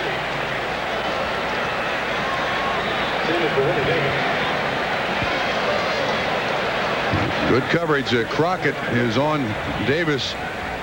Generally today, their Kansas City success has come on the other side of the field against Smith. Well, wouldn't he want to be in there, Joe? This game was made for him. Bono, a most capable sub, however. Oh, my. Elijah Alexander was putting a beat on Marcus Allen. That ball whistled right by him. Yeah, Marcus looks at me. You were throwing that to me? Bono, who was not only a college football quarterback, but a catcher at UCLA. From Norristown, Pennsylvania, Tommy Lasorda, the Dodgers manager, made that town near Philadelphia famous. He was a Ron Jaworski fan growing up.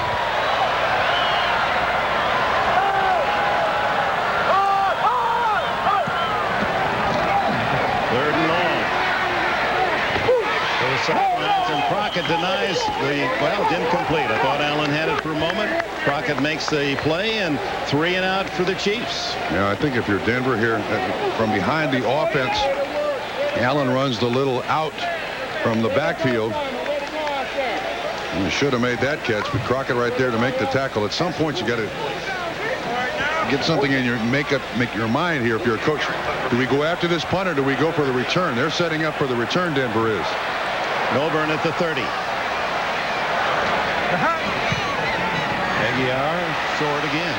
Milburn, though, and it's going to take a short bounce for Denver, and O'Leary down by the Chiefs at about the 41-42-yard line. A reminder, a lot of you have joined in for our NBC Sunday night programming. We will be bringing you an all-new Earth 2, and then you will see Robin Williams and Jeff Bridges star in the network television premiere of The Fisher King. And viewers on the West Coast will see these shows, of course, at their regularly scheduled times.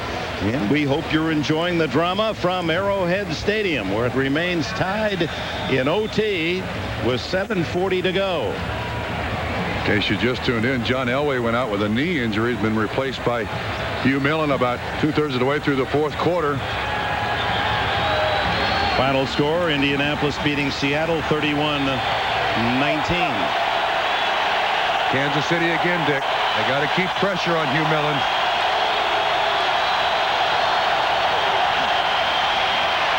Leonard Russell wrapped up by guess who? Derek Thomas. The man who has been in the Pro Bowl 5 years. He's played 5 years in the league. Again, it's Zimmerman this time.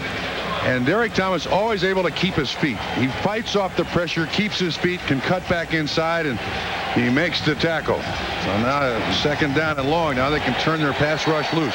Keep that pressure on Hugh Millen. Thomas, who followed Cornelius Bennett as the star linebacker at Alabama.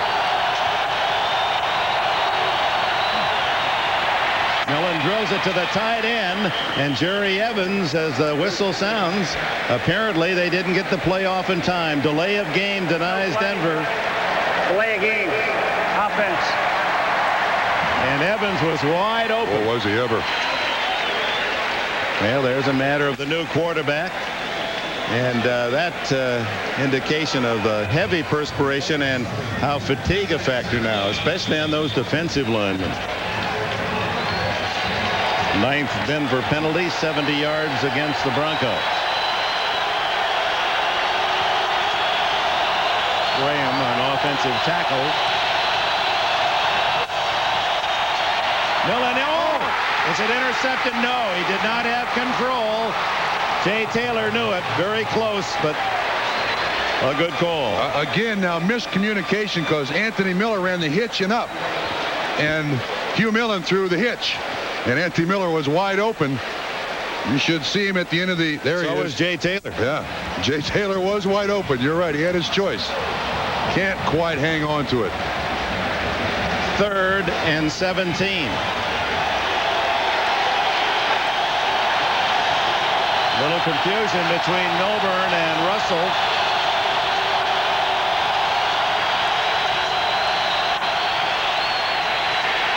Millen, how to get out of there? And now runs it. He's got a 1st down. He's to the Kansas City 45-yard line. 20-yard gallop by Hugh Millen. Gallop. You're kind. Pressure runs him out of the pocket. He's still looking to make the completion, and I think that's what Kansas City's thinking. He can't run for a 1st down. We gotta defend the throw. That way, that's a good go. Excellent coaching, Wade. Excellent coaching. Knows exactly the way he should be running. Go. That yes, way. sir. To the 44.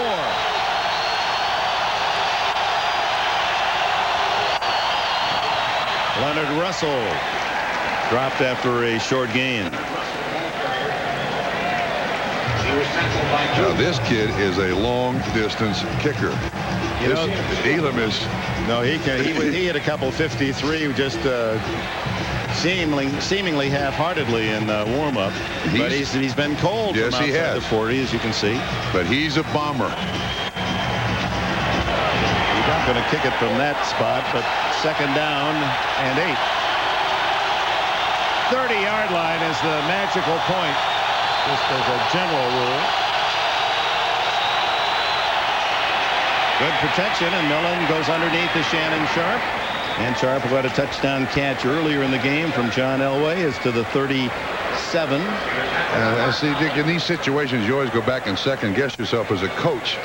But my choice here for Kansas City would be to continue the pressure on Hugh Millen. Your offense is not doing much. You can get the turnover. The coverage has been decent by your defensive backs. Continue the pressure. But in the last 3 or 4 plays now, Kansas City's just rushed 4. Millen's made some completions. Millen's going to call a timeout here, as it's down to 4:50. It's 3rd down and about 2.5. He's going to call a timeout, make sure of the call. They're in long field goal range. Overtime in KC. Marcus Allen, uncharacteristically, a fumble when the Chiefs were in field goal range here in overtime.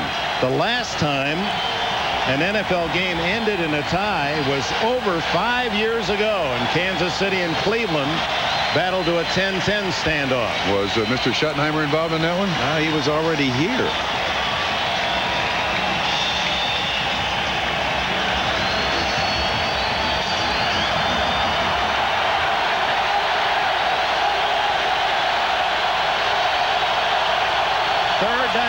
A short 3. Sharp has enough for the first down. Tackled Darren Anderson.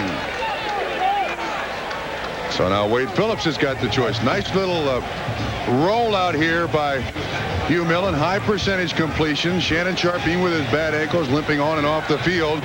Very high percentage. Pat Bowlen likes it. Yeah. Now the dilemma is now on the side with Wade Phillips. How far does he go before he allows his kicker on the field? Credit that last stop to Mincy.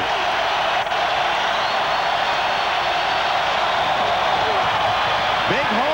Leonard Russell vaulting his way to the 16-yard line. 16-yard run for Russell to the 16. He cuts back beautifully here. You see the way the defense over pursues. Look at the wide open hole. Hugh Millen said, yeah, baby, yeah. Jumps over White. Now do you bring in the kicker? What do you do? Do you keep going for the score?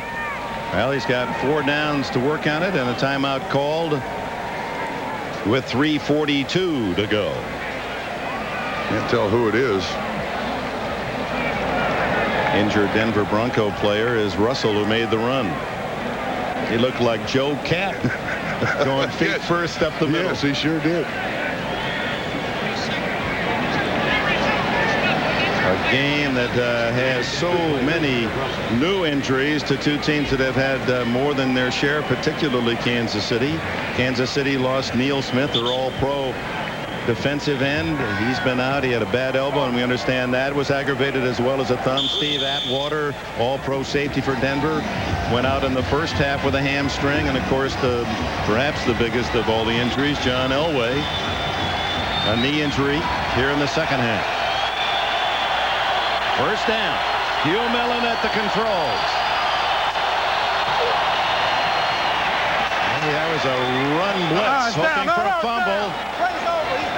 And you could hear the referee shout as they were scrambling to pick the ball. And Wade Phillips is not going to tempt fate, as was the case on the other sidelines, wanting to get it ever closer. He's going to bring in Jason Elam now. The key principles here, and an articulation that takes about a second and a half, is for Wydell to snap it and Campbell to catch it and spot it. And Elam from 35. A bit closer than the try by the Chiefs' Elliott. And time called, as it will now be Kansas City that will try to ice the kicker.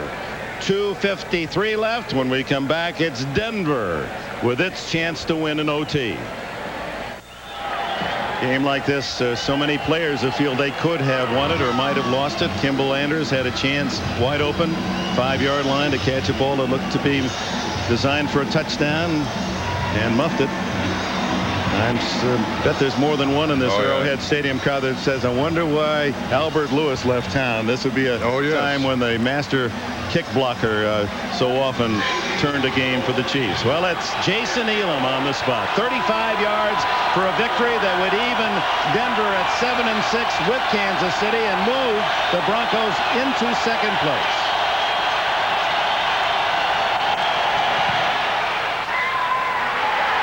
The Broncos have won 20-17. 20-17.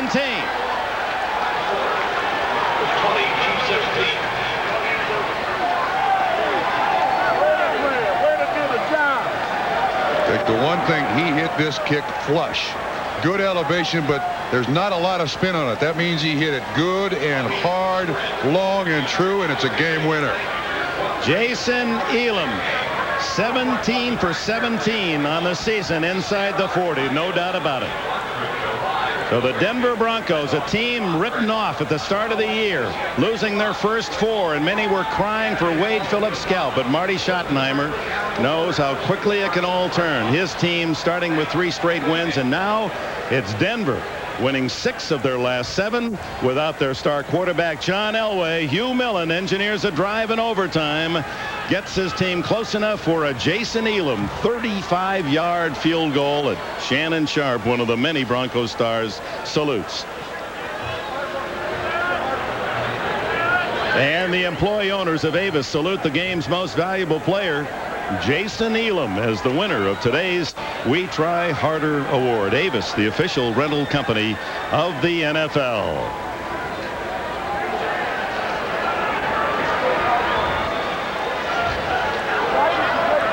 Well, it was a dandy in Denver, and here in Kansas City, these two teams have written another high-drama NFL final. In overtime, Broncos 20, Kansas City 17.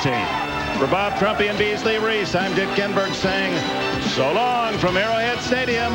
This has been a presentation of NBC Sports in our 30th year of covering the NFL.